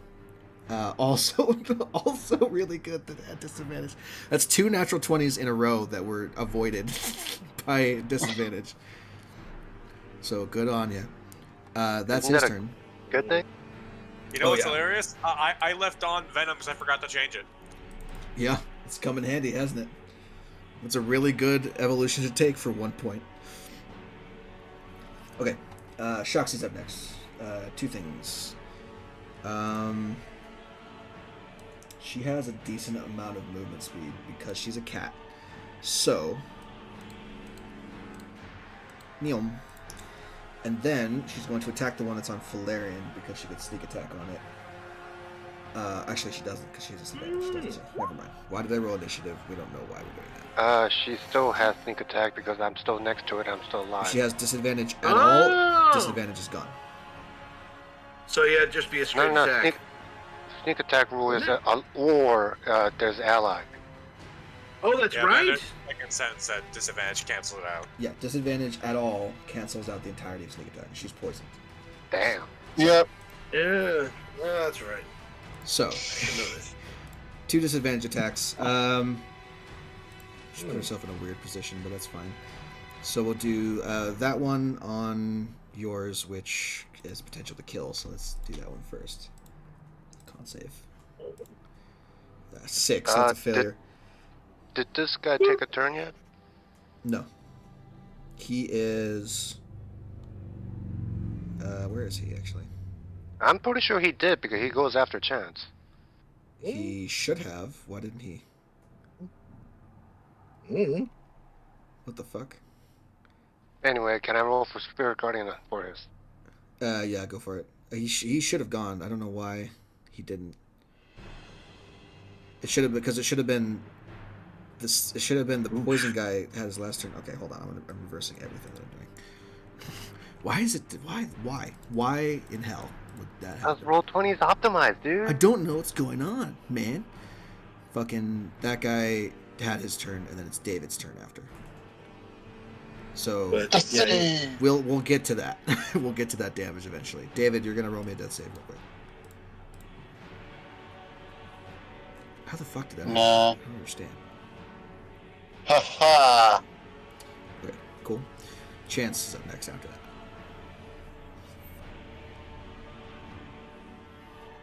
Okay.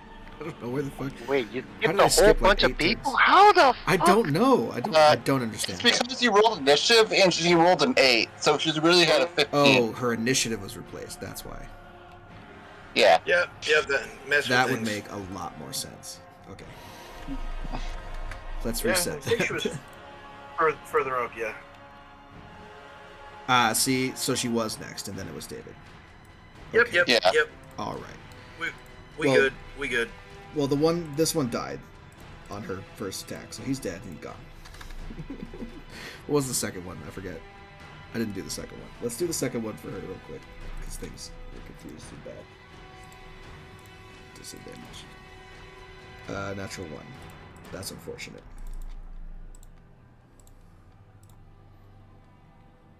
22 for 8. Okay. Okay. Her turn is done. David, your turn happened. Chance, now you're up. Alright.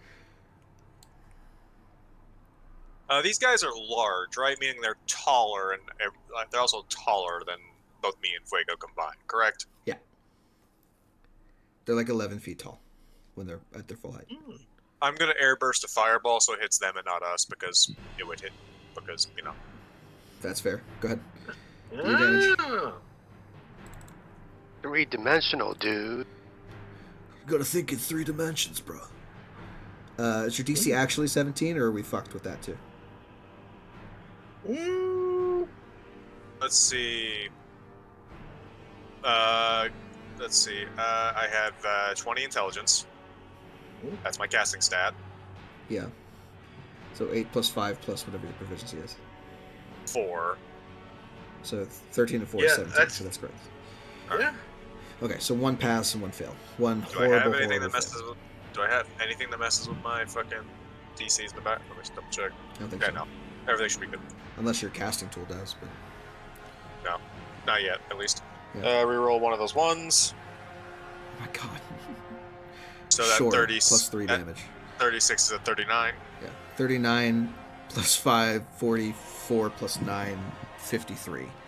Yeah. So the top guy is incinerated in a ball of fire. He's just gone. His head is Also, completely I gone. think and he his has body disadvantage slumps because to he's the ground. slowed. Doesn't he disadvantage on that's dex a- because he's slow? He does have disadvantage because he's slow. You're correct. Oh That's yeah. what I was going to say next. So this guy's dead, first of all. He's got nothing going for him. The second guy needs to regain his dex save. Which doesn't succeed. So that's another, 50-something? What was it? What did I say? 53? Yes, sir. He has not been touched, but that did a lot of damage to him. I'll tell you that much. No, he took 4 damage earlier from, 3 damage earlier from a d4. My point was he had the highest hit bar out of everybody, and now he does not. Okay, cool. that was a massive fireball. Sounds good.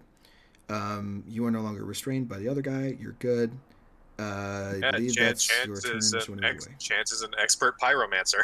Yes, he is. Are you going to move away or no? He can't no, take reactions. He's slowed. Oh yeah, then Okay. I guess I'll just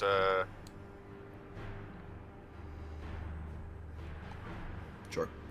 Okay. Now that guy goes, and now he takes damage from the Spirit Guardians. Do you want to re-roll the damage, or do you want to keep the one we did before? I'm too lazy to scroll.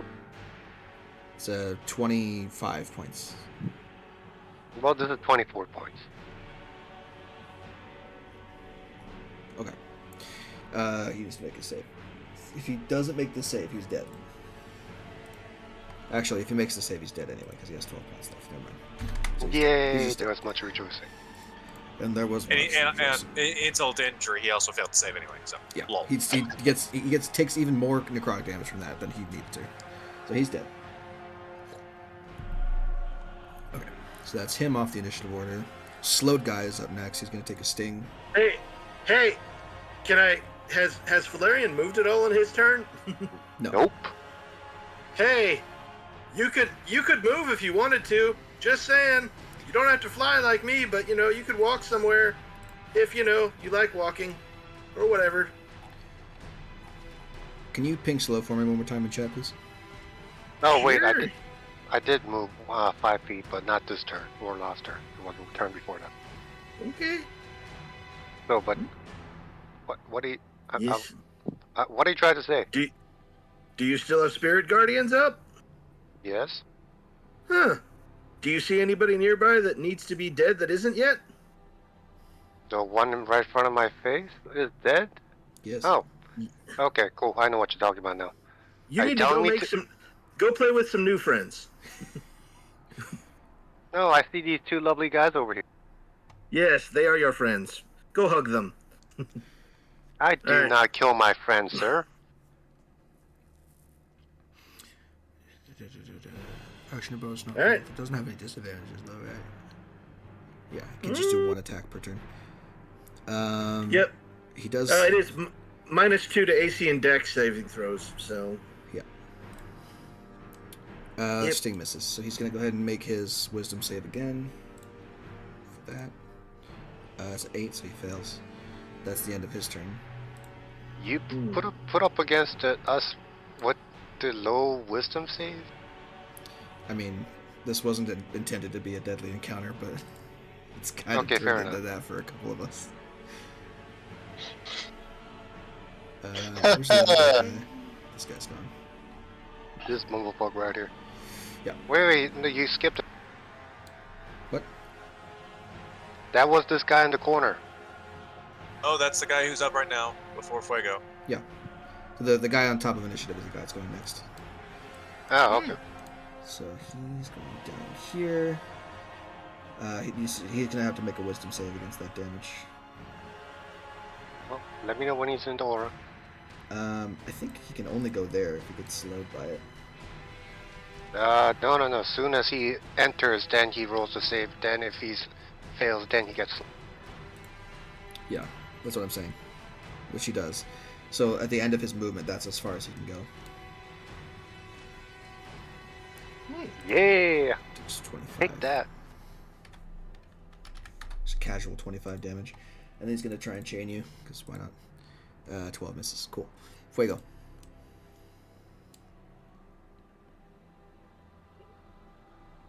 I'm a disadvantage. He does have -2 AC from slow. Yes. That'll hit. Miss.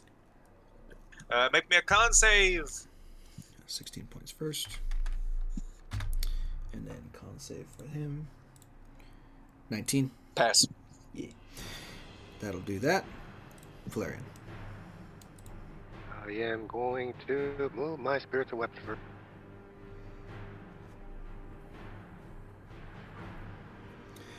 Can move it where you wish. It's 30 feet, I believe. Or you could just fly it over him, but sure. Yeah, good point. 20 will definitely hit. For 16. Cool. And then for your action. Movement first. I'm gonna come over here. Then I'm gonna come over here. Mm-hmm. Then. Ah, crap! I merged with my fucking one.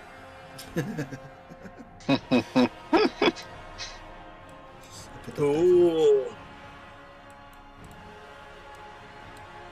Oh man, you were almost a Scytheborg. Sorry. Oh my god. Don't give me ideas for D&D monsters. I'm gonna come over here. Okay. I'm That's dead right in front of me. If he fails this, he dies. He fails. He dies. You did over 50 points of damage in the span of whatever damage you had going. That's my turn. Cool. He's dead and gone. The other guy's like, I don't want to be in the roving ball of death that is Valerian. He is going to. I call him chicken. He doesn't understand you. He's going to. He's going to wave his longsword in the air and rattle the chain and do a signal to the other guy. And he's going to begin to run away.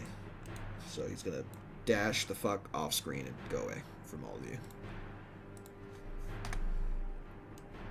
You're 80 feet per round. Still within my range. If I wanted to finish him. Yep, sure. Lemmy, you're up next. Okay. So.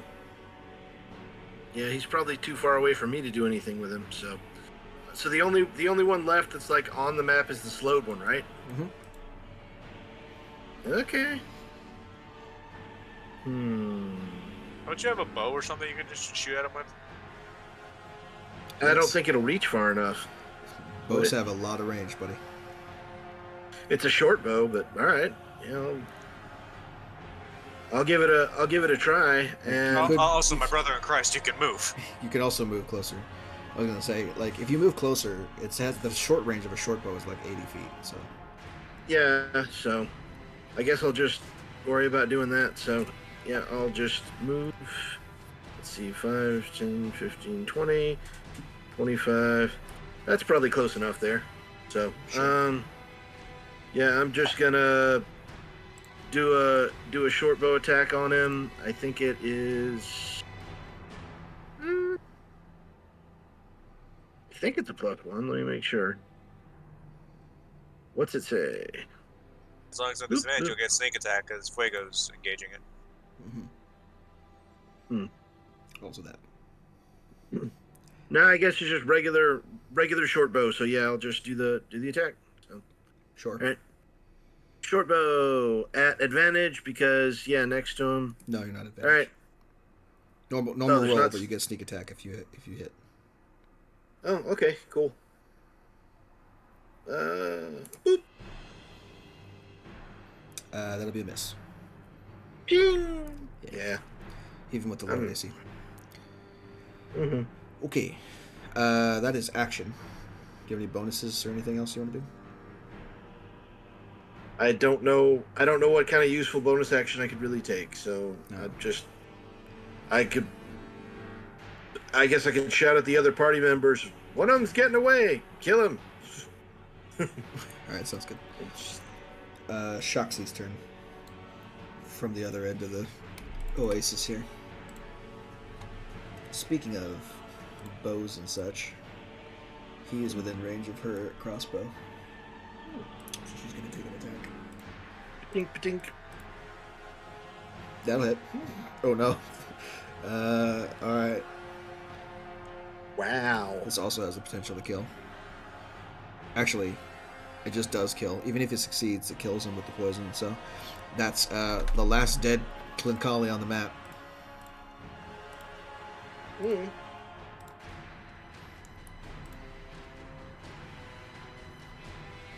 Even at disadvantage. David, go ahead and make me a death save, please. Whee! I can click right on my sheet. Let's see here. Aha! Oh, good. You're up at 1. Fantastic. That saves us the trouble. All right. So as David comes to right at the end of the battle when everything's over, we'll go ahead and end that encounter for now. Can I die dropped again? my concentration. You're what? I said I dropped my concentration. And did you say, are you dead yet? I said, did I die again? Yes. Mm. Oh no! The fourth character that's died. I mean, just minorly. You came back. You got better. Oh, big time. I died, but I got better. She turned me into a corpse. Don't play a little better now. Oh, look, it's a fireball. Oh no, I'm dead again. Yay. Oh no, I'm just blasting the scorpion as he's running away. Sure. Making it. If he survives this, the intent is to make it damn clear he's not gonna. Him and his aren't gonna try that again. Sure. Do me a favor and roll damage. I don't think it'll succeed, but you need to expend the spell slot at the very least. I did. I didn't see the damage. Oh, okay, I see. I just saw the description and assumed everything below that was whatever. Okay, fine. Yep. That's a lot. What is that? That's +4, right? No, +3 to whatever that is. So that's 28 + 3, 31. Okay, it hurts him, but he's not dead as he runs away. Yeah, I figured he wouldn't be. He had like 40 something hit points left, so even if he fails, he'd still be alive, but he would get away from you on his next turn. Just watch this one lone surviving scorpion man absolutely booking it across the desert.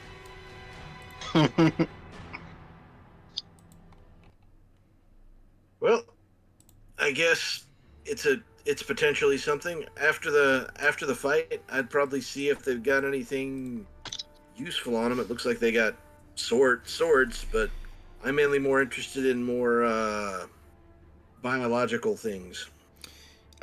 Each of the Tlankali have a kind of brutal looking, like, long sword plus spiked chain combo. So each one of them has a length of spiked chain that's available for taking, and each one of them has a standard long sword that's available for taking. The long swords, while they will behave mechanically like a normal longsword, are curved and at odd angles and are appear to be made for like chopping more than like slicing or poking. They're almost like axes, but they're sword-like in construction. Yeah. Well, that's great, but I'm more interested. I'm less interested in what's toward the front end of them, and more interested in the stingers. Oh, the poison. Sure. I mean, yeah. I'm here for the. Do you have a poison? I'm here for the. No, but still, it might be worth good money to the right person. Okay.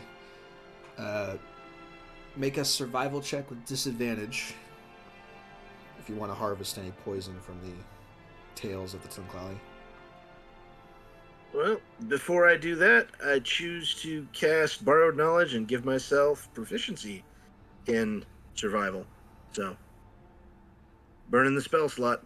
Sure. Alright, and now disadvantage. Boop. Let's see what happens. Me. You are poisoned for the rest of the day. Yeah, that's about what I figured. Did I get anything? Not enough to be worth anything. For the most part, you just end up poisoning yourself and then then swearing off the rest of the Tlankali. It's clear that in order to successfully harvest anything from these things, you'd need, first of all, a poisons kit at the very minimum. And second of all, proficiency in it in order to be sufficiently able to gather what remains of the poison in these things and store it for future use.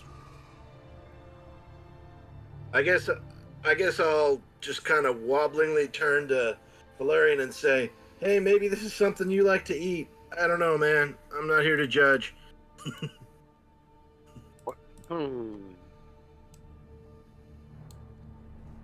Oh, actually, yeah, you might find something useful about them that's not in the stinger part. You know what? You be you, man. I'm gonna sit here and try not to. Oh no. I'm not sure I can right now. That's a problem. I used up my spell slot. Oh well. Too bad. Can I you don't check, know, take one please? for tomorrow. VG, can you check because my sheet's not fucking loading. What do you want me to check? Oh, no, my fucking finally loaded. Of course, it loads after I fucking. I don't think they have to be fresh, but you. Nope. I still have it. It's a 4th level spell slot. Okay, I'm gonna look. Which one of these scorpion guys looks the most decorated? None of them. Okay, I'm just gonna eat the nearest one. They're all equal in terms of decoration. I look at the cat folks ladies like, you might want to look away. Yeah, Chance will direct the catfolk lady away from what he's about to do. I mean, she's gonna walk away like this way over here and start cleaning her wounds. Put a poultice on it and everything. Yeah, you just see my jaw on him. Yeah. I don't think anyone sees that, 'cause I think we all know well enough to look away when you do that. Okay, fine. But you know what I'm trying to do. It's like jaws on hinge and like a snake just bite off the head. But yeah, Chance is gonna ask, so, what are these things? Didn't run into them last time we were here. They're rare, unfortunately, in the Ashen Expanse. Tlinkali, tribal scorpionoid peoples who hunt, kill, and enslave the travelers who pass through this region of the desert. They mostly keep to the western edge of the expanse, but sometimes they venture closer to the trade routes in order to capture more prey, as you have seen. Unfortunate that they're rare? No, unfortunate that we ran across them, considering that they don't really appear to people traveling this far east.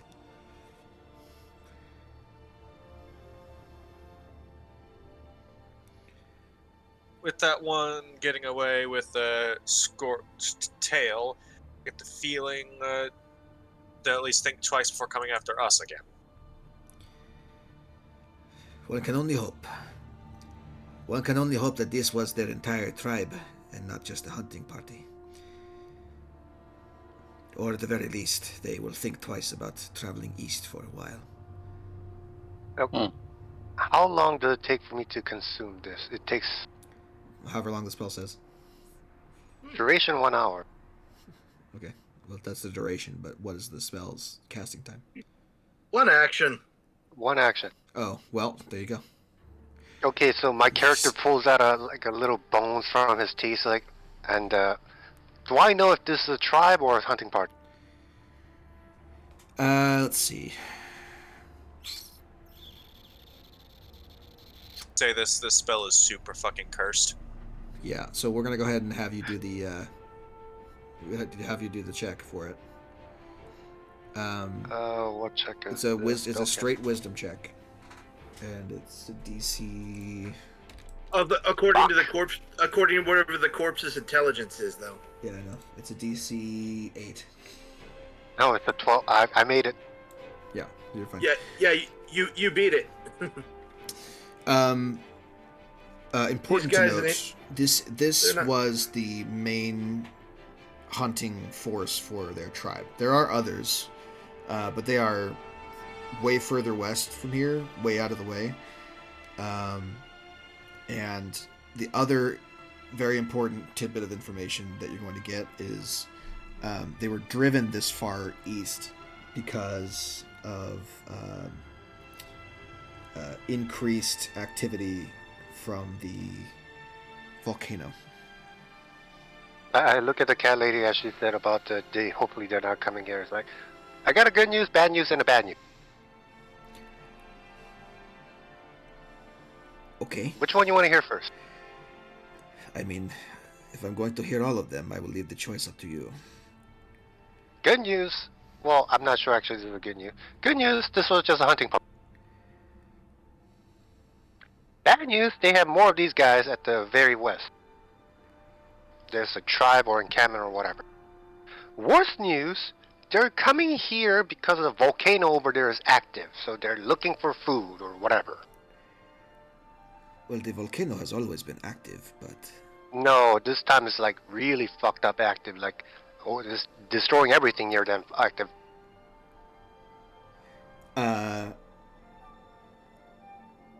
Make me another check.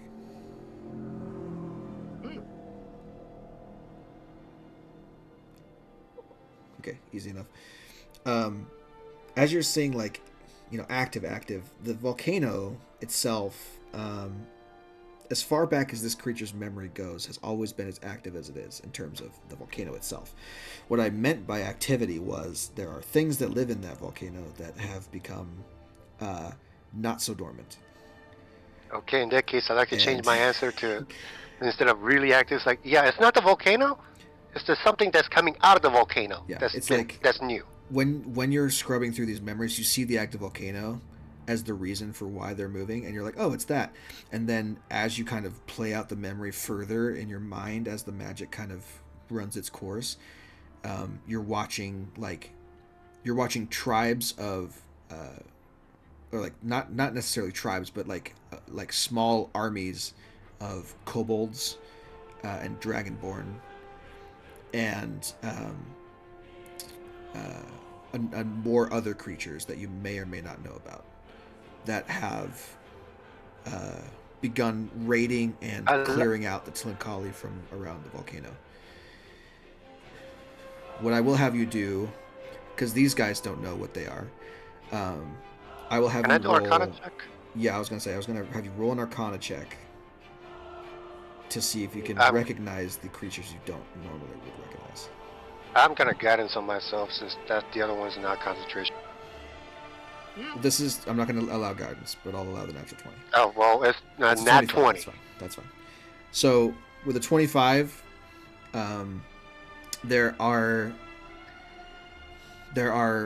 very dangerous creatures that are both fiendish and draconic in nature, called Abishai. Ah, you fucker!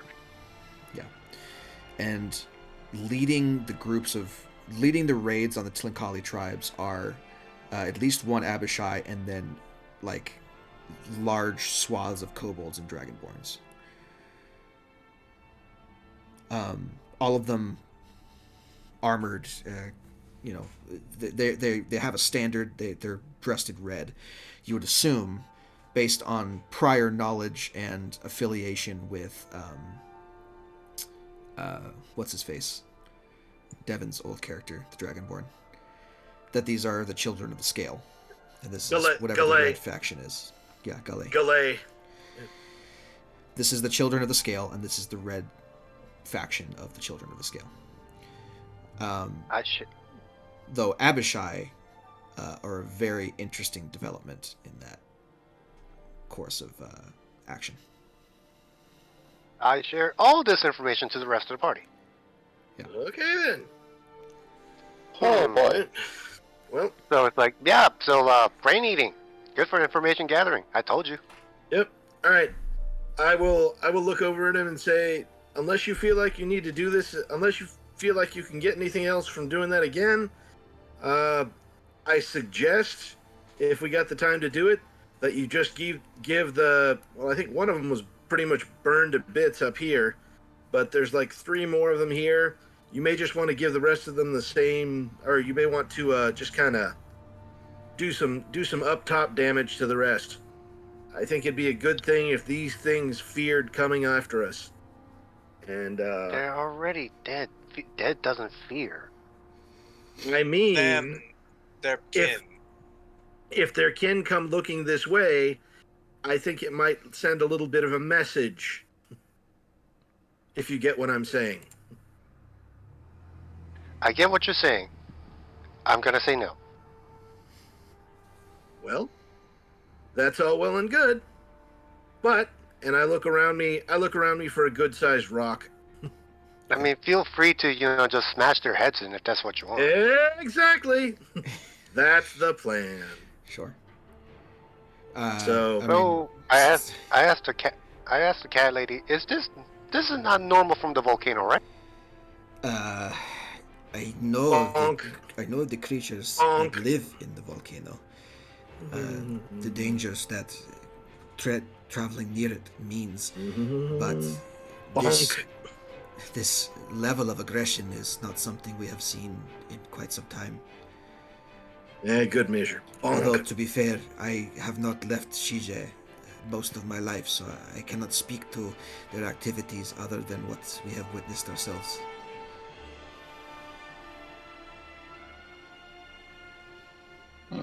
For the most part, the dragon that lives in that volcano keeps a wide berth of Shije.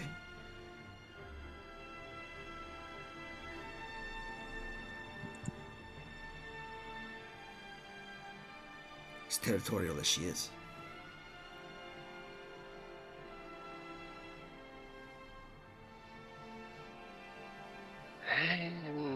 I look at Chance like, what do you think? What are we doing now? We going with her, or we going to the volcano? What's going on? I would not recommend going to the volcano. There are armies and legions of dragon creatures and peoples there that defend her home. It is not likely that you would ever even see the base of the volcano before you were killed in fiery death. Even if we wanted to go to the volcano, we have more pressing matters. And we don't even have the forces to do any real damage.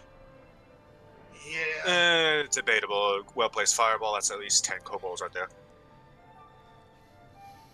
We will be safe, Unless- Shije. We have Yeah, defended unless- ourselves from the dragon's wrath for hundreds of years. And we continue to do so to this day, even in our weakened state. Yeah, and maybe don't throw a fireball at kobolds that might be fire kobolds and find it refreshing. Bold of you to assume that they can resist the flames I throw.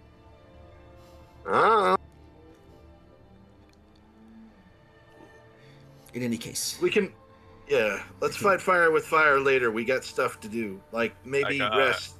Rest. You guys want to rest soon? To I'd love to clarify, rest. above game, I ignore fire resistance. yes, and partial immunity too. She says, in any case, we should move away from this location before the dead attract other things to them. Okay. Yep. So, the rest of the day will go without issue.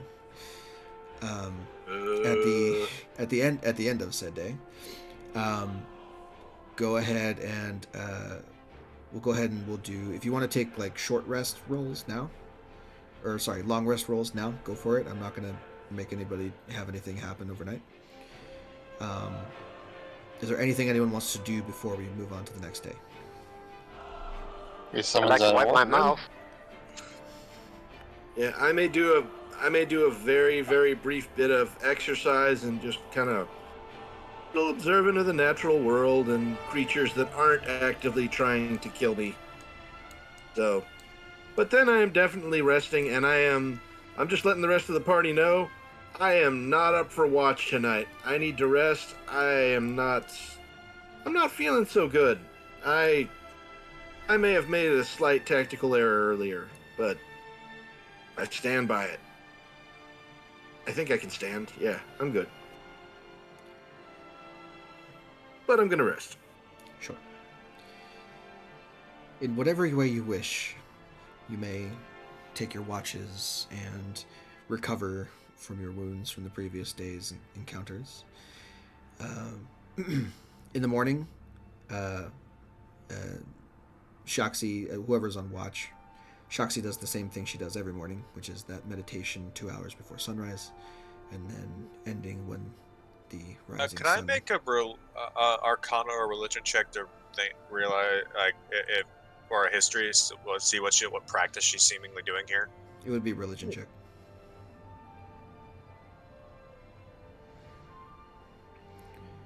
24. Considering what you know about the religion of this world anyway, you know that it is some form of worship, and I'll say this too. Make a perception check also.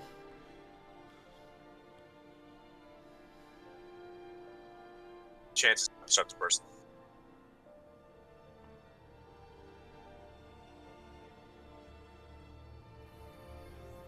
It's a 7. 7. Knowing what you know just from casual observation, this is some form of like morning ritual that she has. It is a religious in its practice, but you don't know exactly what its purpose is. Even with a 24, just given that you have not,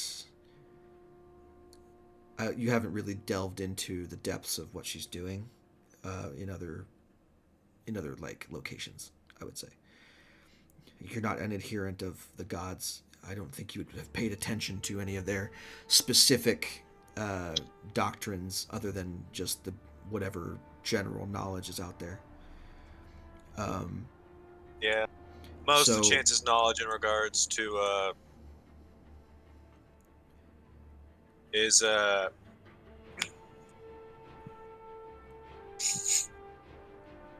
regards to religion is localized in the more historical context of it. yeah, and it's usually surrounding religious artifacts as well, um, rather than the actual like practice of the religion. So, with that said, you're not, even with a 24, you're not entirely sure like what the purpose is. You can tell it is religious in nature. It's very ritualistic. It's like she does this every morning. It has the same cadence. It has the same beats to it every single time she does it. So it's definitely something that is like a prayer or some form of worship of some kind.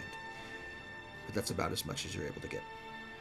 I'll probably ask her more directly about it later in the day, but just right now, Chance is kind of just observing. I mean, I will say also that she did mention Qaraako as the sun. The sun god. That's like her people's whole thing, which you already know. So Yeah.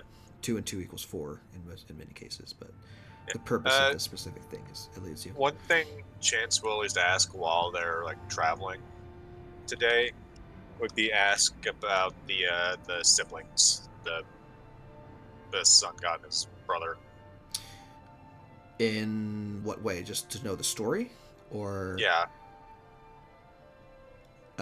Okay, so Because Chance has one version of the story, but it's a version he got from what he can only assume is the younger brother. It's the other guy, yeah. So the story as Shaxi tells it is it starts with the two of them as mortal catfolk, having been born into slavery at the hands of Minotaur, who used to rule over the Ashen Expanse in the times this is like over like 1,000 years ago, back right after the breaking happened and life re-emerged and reestablished itself on the continents. The Minotaur managed to enslave the cat people, among others, and were using them to build an empire of their own, a primitive empire, but an empire of their own. And Qaraako and Rian Kodesh were mortal brothers who were born into this slavery and who were tasked with building things, digging trenches, whatever it is that slave labor was for. Qaraako and Rian Kodesh were like opposites of each other. Qaraako was very big and strong. He was able to perform his work, and so they worked him very hard, and he grew like physically very imposing as a result. Rian Kodesh was always more sickly, but he was also more wise and smart than his brother was, because he had to be. He was never the physically imposing one. He was always thin, wiry, hunched over, and he would kind of use his intelligence to avoid his captors rather than Qaraako bull rushing through it and just making the best of the situation as he could. Together, at some point, they decided that they didn't want to be slaves anymore, and they incited slave rebellion, which led to the downfall of the entire Minotaur empire across the Ashen Expanse. Qaraako leading the way for the most part, Rian Kodesh as his right hand man, his brother, his like literal brother, and also brother in arms, and they led their people to freedom and emancipation.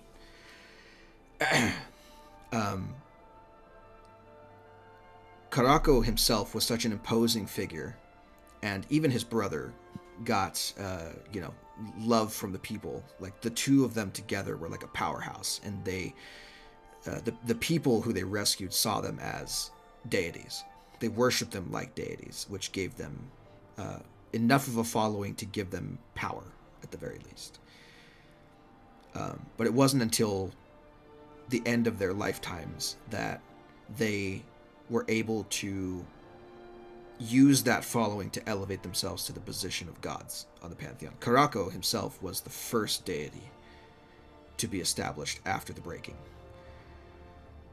and that his ascension marked the end of the Dead Century, where there was no more magic for like 100 years. When he came back into power, a lot of magic was fixed. Same thing with Rian Kodesh, although Qaraako gets the most attention because he is, the god of the sun, the god of emancipation, the god of justice, all of that. Rian Kodesh was the god of the moon, the god of night, the god of shadows. Like, he was the opposite of Qaraako in terms of what was worshipped about him. And that didn't used to mean bad things to the Tabaxi people. But the problem was that Rian Kodesh got jealous of his brother's attention that he was getting and the power that he was gaining from his followers. And he sought to steal some of that power for himself out of jealousy. It's also worth mentioning that in a lot of the stories that Shaxi tells, she depicts Rian Kodesh as a pale-skinned or pale-furred Tabaxi. So he had like stark white, like albino fur before. But after his betrayal, Qaraako stripped him of his divine power, turned his fur black as night, and cursed him to wander the Ashen Expanse, always seeking help in order to regain his powers, but always burning bridges that he made by immediately either stealing from them or lying to the people that he was trying to get to help him, thus forever cursing him in a cycle of, hey, can you help me? Also, I'm a kleptomaniac, I'm going to steal from you, and now you don't want to help me anymore. And it's only when people could overlook those flaws and help him anyway that he could regain his divine power, which is said to be held in an amulet inside of Qaraako's tomb. There's a whole legend about like the amulet and everything, but essentially that's what happened to the brothers. Rian Kodesh was stripped of his divine power, and Qaraako became the one god, and then the other gods came up after that at their own various points in time. Then Chance would ask the question: what would happen if the curse was broken and Rian Kodesh was helped? What would likely be the result of that? It would depend on the nature of the events that led up to it. If it was a true redemption, Rian Kodesh could take his place back at his brother's side, and all would be forgiven. But if Rian Kodesh managed to get the amulet and abscond with it and regain his power out of jealousy and spite, he would not only regain his divine power, but he would also most likely seek to take revenge on his brother for what was done to him over the last millennia. That's why people in her like her people in general, anyone who like hears these legends, are taught not to talk to strange Tabaxi in the desert. And it's why there's a stigma around dark-colored fur among Tabaxi in general. If you're born with dark-colored fur, people see that as a mark of Rian Kodesh, and they are more distrusting of you as a result. So the lighter colored fur you have, the closer to Qaraako you are. And how did Rian Kodesh, like to kind of jog my memory, because this is something Bones probably doesn't remember, but Chance might. How did Rian Kodesh appear to us?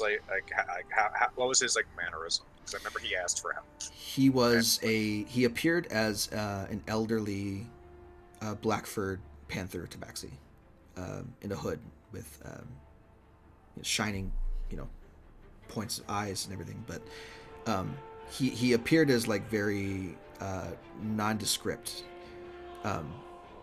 So if you didn't know the legend, you might, deign to let him share your fire, as you did.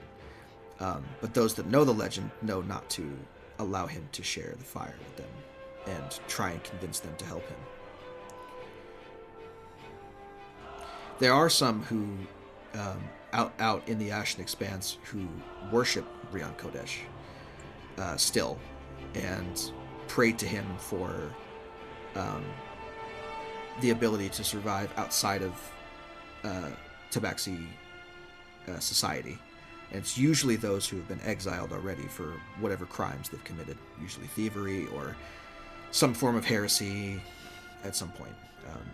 Generally speaking, if you commit a heinous enough crime, you're exiled into the Expanse, and you're never allowed back into Shije again. And you have to go and redeem yourself in the eyes of Qaraako in order to be let back into the tribe, into the society. I shouldn't say tribe because they're like a whole city.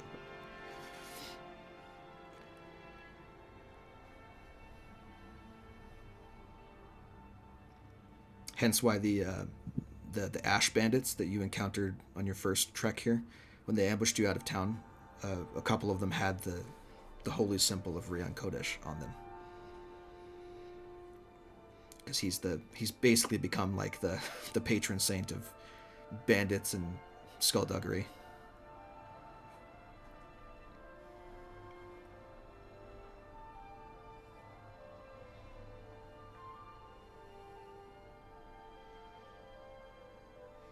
So that's what she'll kind of regale you with over the next couple hours of travel, we'll say.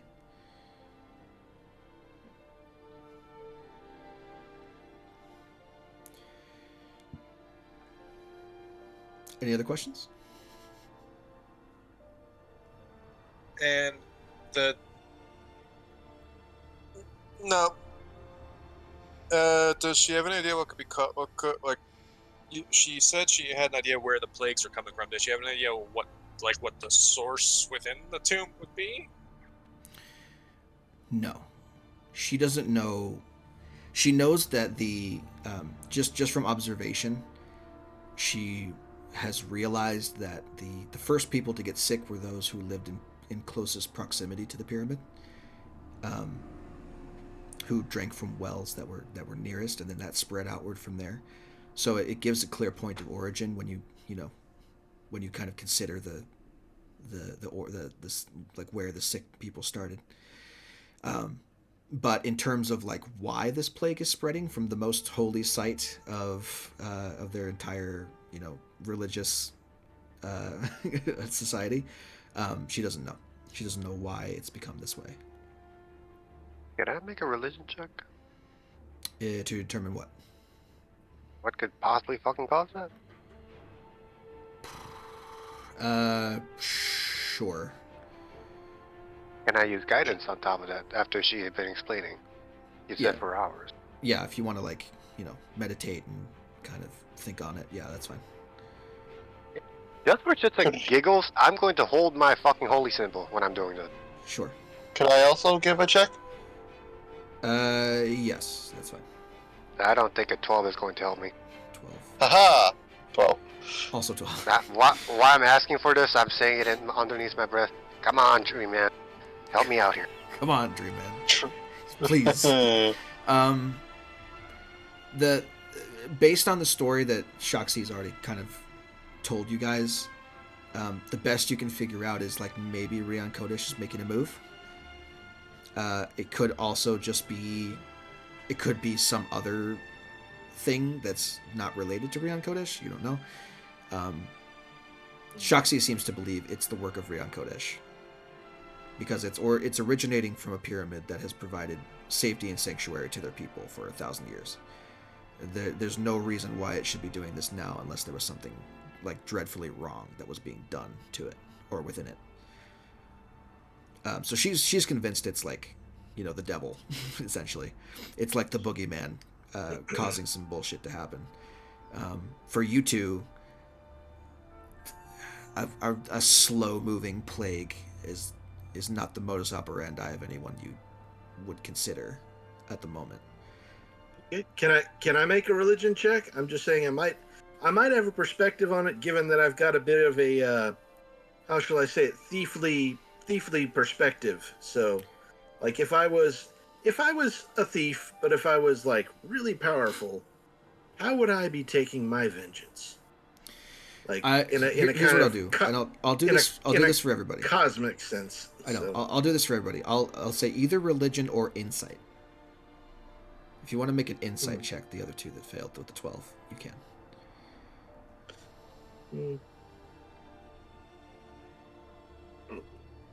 I'll make a religion if that's okay, if I can roll. Yeah. I'm asking for insight specifically in terms of we're trying to determine the will of the gods and why they do what they do. This would be an insight check. Yeah. I'll give it a whirl. Natural 20 is good. 19 also good.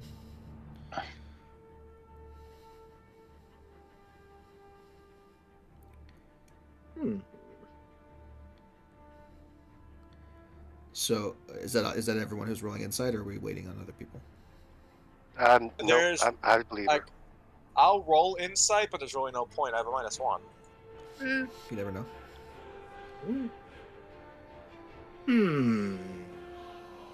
16, okay. So a 20 is what I was looking for. It's a harder DC because you're trying to interpret you're trying to interpret the actions of gods that you don't know much about, other than the stories that have been told so far. What I will say with a 20 is that it doesn't make much sense for Rian Kodesh to poison his own people when it's their adoration that he wants. Like, his whole reason for betraying his brother is because he was jealous of the amount of followers that he had and the amount of power that he wielded because of it. Rian Kodesh wants to be beloved. So it doesn't make sense that he would purposefully poison his own people. Dude would say this.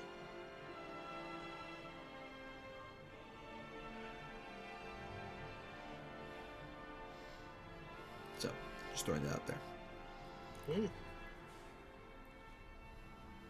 Okay, well, I guess if he's telling the rest of us his guess at what might or might not be going on, I'd be like, yeah, I guess that makes sense. Gods like followers; they wouldn't try to make themselves have less. Yeah, it's a best guess scenario. So I'm not saying that it's a definitive yes or no on that, but I will say that it doesn't quite gel unless you're missing a piece of the puzzle that you don't know.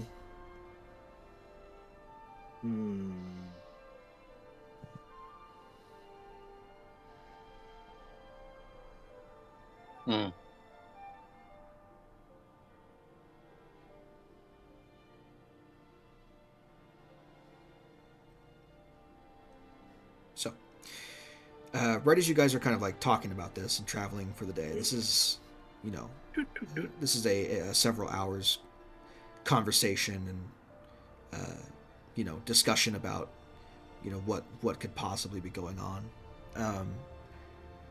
And at some point, Shaxi stops the conversation, says, "We're here, but this doesn't seem right." And she kind of squints her eyes at the horizon. You can see that there are several columns of smoke rising from what looks to be a small desert encampment, with a large central tent and then smaller other tents kind of positioned radially around it. There are a number of like wooden towers that have been built with like sightline over the desert, in order to like kind of defend the camp. But what she's concerned about is that there are columns of smoke rising from the camp that she's not quite happy about. Go ahead and make me perception checks, everybody. Okie dokie. We had a long rest, yes or no? Yes. Did we make a con save yet for the new day or no? No, but I'm not going to make you do it for this.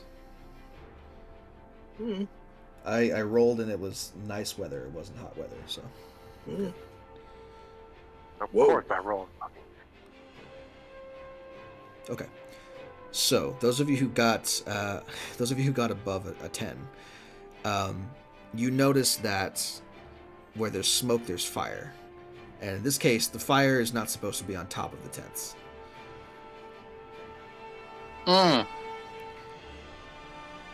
So, knowing this and saying, "Hey, are those supposed to be on fire?"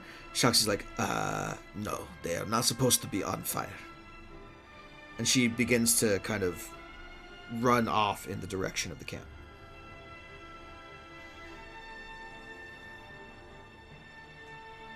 What are you guys doing? Follows. Yeah, I guess we'll be following her, although I will probably shout back to Chance as we're going. I'm sorry if this is bringing up uncomfortable memories for you.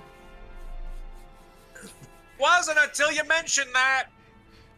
Sorry. You really need to stop doing that. As you sprint across the desert. Coming upon the camp, you see that many pieces of the camp are indeed on fire. You can see a number of like fallen, charred corpses of creatures, mostly indistinguishable through the charred flesh, laying in piles of glassed sand and ash all around this camp. It's completely like burning to the ground, like actively as you approach. Okay. And Shaxi's kind of looking around like, what in the world happened here? And she begins to cover her mouth over the smoke and begins to investigate the camp.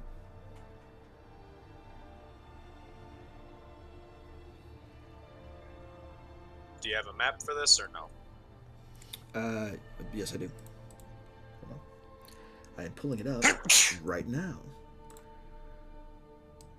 Just want to make sure of a couple things before I go ahead and do that. There. Okay. So, Shaxi begins to head off, let's say, in this direction, and begins to kind of, search around for any signs of life.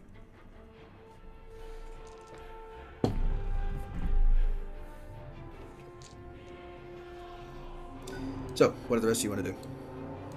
Just do it. Also be searching around. Yeah, I'm gonna help her search. Could I?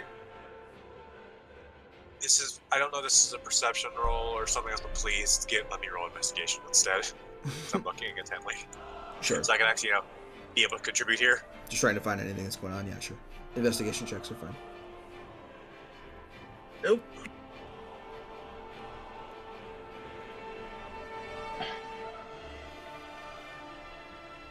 You know what? I'll give you a fucking I was going to give you one of your guidance, but never mind. You can give yourself guidance if you're going to search as well. I mean, actually, I can give myself advantage because Fuego can help me. Also true. You know what? I'll give David guidance then. Can I do that? Sure. I'm just gonna be standing on guard. So David roll. Yeah, there you go. Okay. 25. 25's a lot. It's pretty good. Right. Investigation, normal.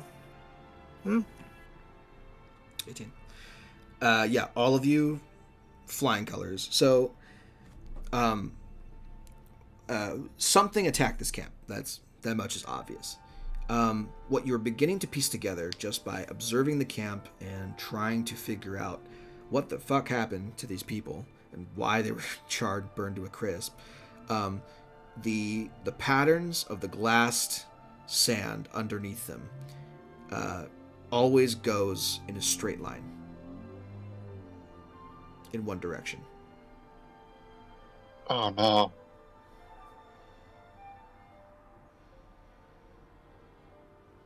Like you can see multiple people at a time have been turned to corpses, flash charred, instantly instantly just absolutely melted by this whatever this is. But it always travels in a straight line.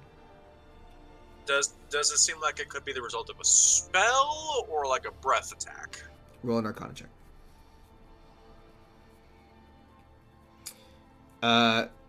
It could be either or, but if it was a spell, whoever's casting it is very powerful. Like we're talking like, really high level upcasting of some kind of line fire spell in order to do this. Do I know of any line fire spells? I mean, Dragon Breath comes to mind. But the more simple answer is dragon.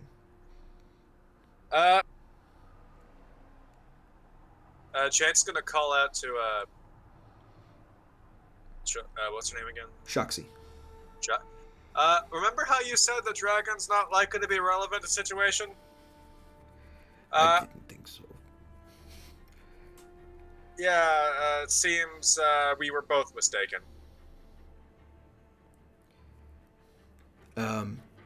He says, these patterns, if you look at how the flame goes in straight lines, it's either a very powerful caster, which is a problem among itself, or simple answer, dragon. She kind of like turns to you, like ponders this for a second, and then says, "Oh no. If it's the dragon, we need to leave this place as soon as we can." And right as she says that, the charred corpses begin to move around you. I immediately yell at the group, "This is not me!" All of the charred corpses rise together, still smoldering. You can see the burning rage of their instant death still locked in their eyes as they snarl at you through cracked lips. Another sound catches your attention. A deep, guttural roar. The fires in the main tent grow hotter and brighter. And charging out of the main massive tent at the center of this camp is a massive black armored figure, who I will throw on the token list right there. A giant felled by dragon's fire and raised as a fire gaunt runs to attack you. And that's where we're going to stop the session for today. Fuck you! So I saw the time. I was like, no, there's no way. Yeah, there's no way we're running this right now. But we will pick up next time with initiative as you fight a giant undead fire giant and also several corpses that are raised by fire as well. So suddenly very glad I ignore fire immunity and resistance. Well, I treat immunity as resistance. But... So we'll pick that up again next time we play. Yep. I will see you all guys next week. Thank you for playing, and goodbye. Bye.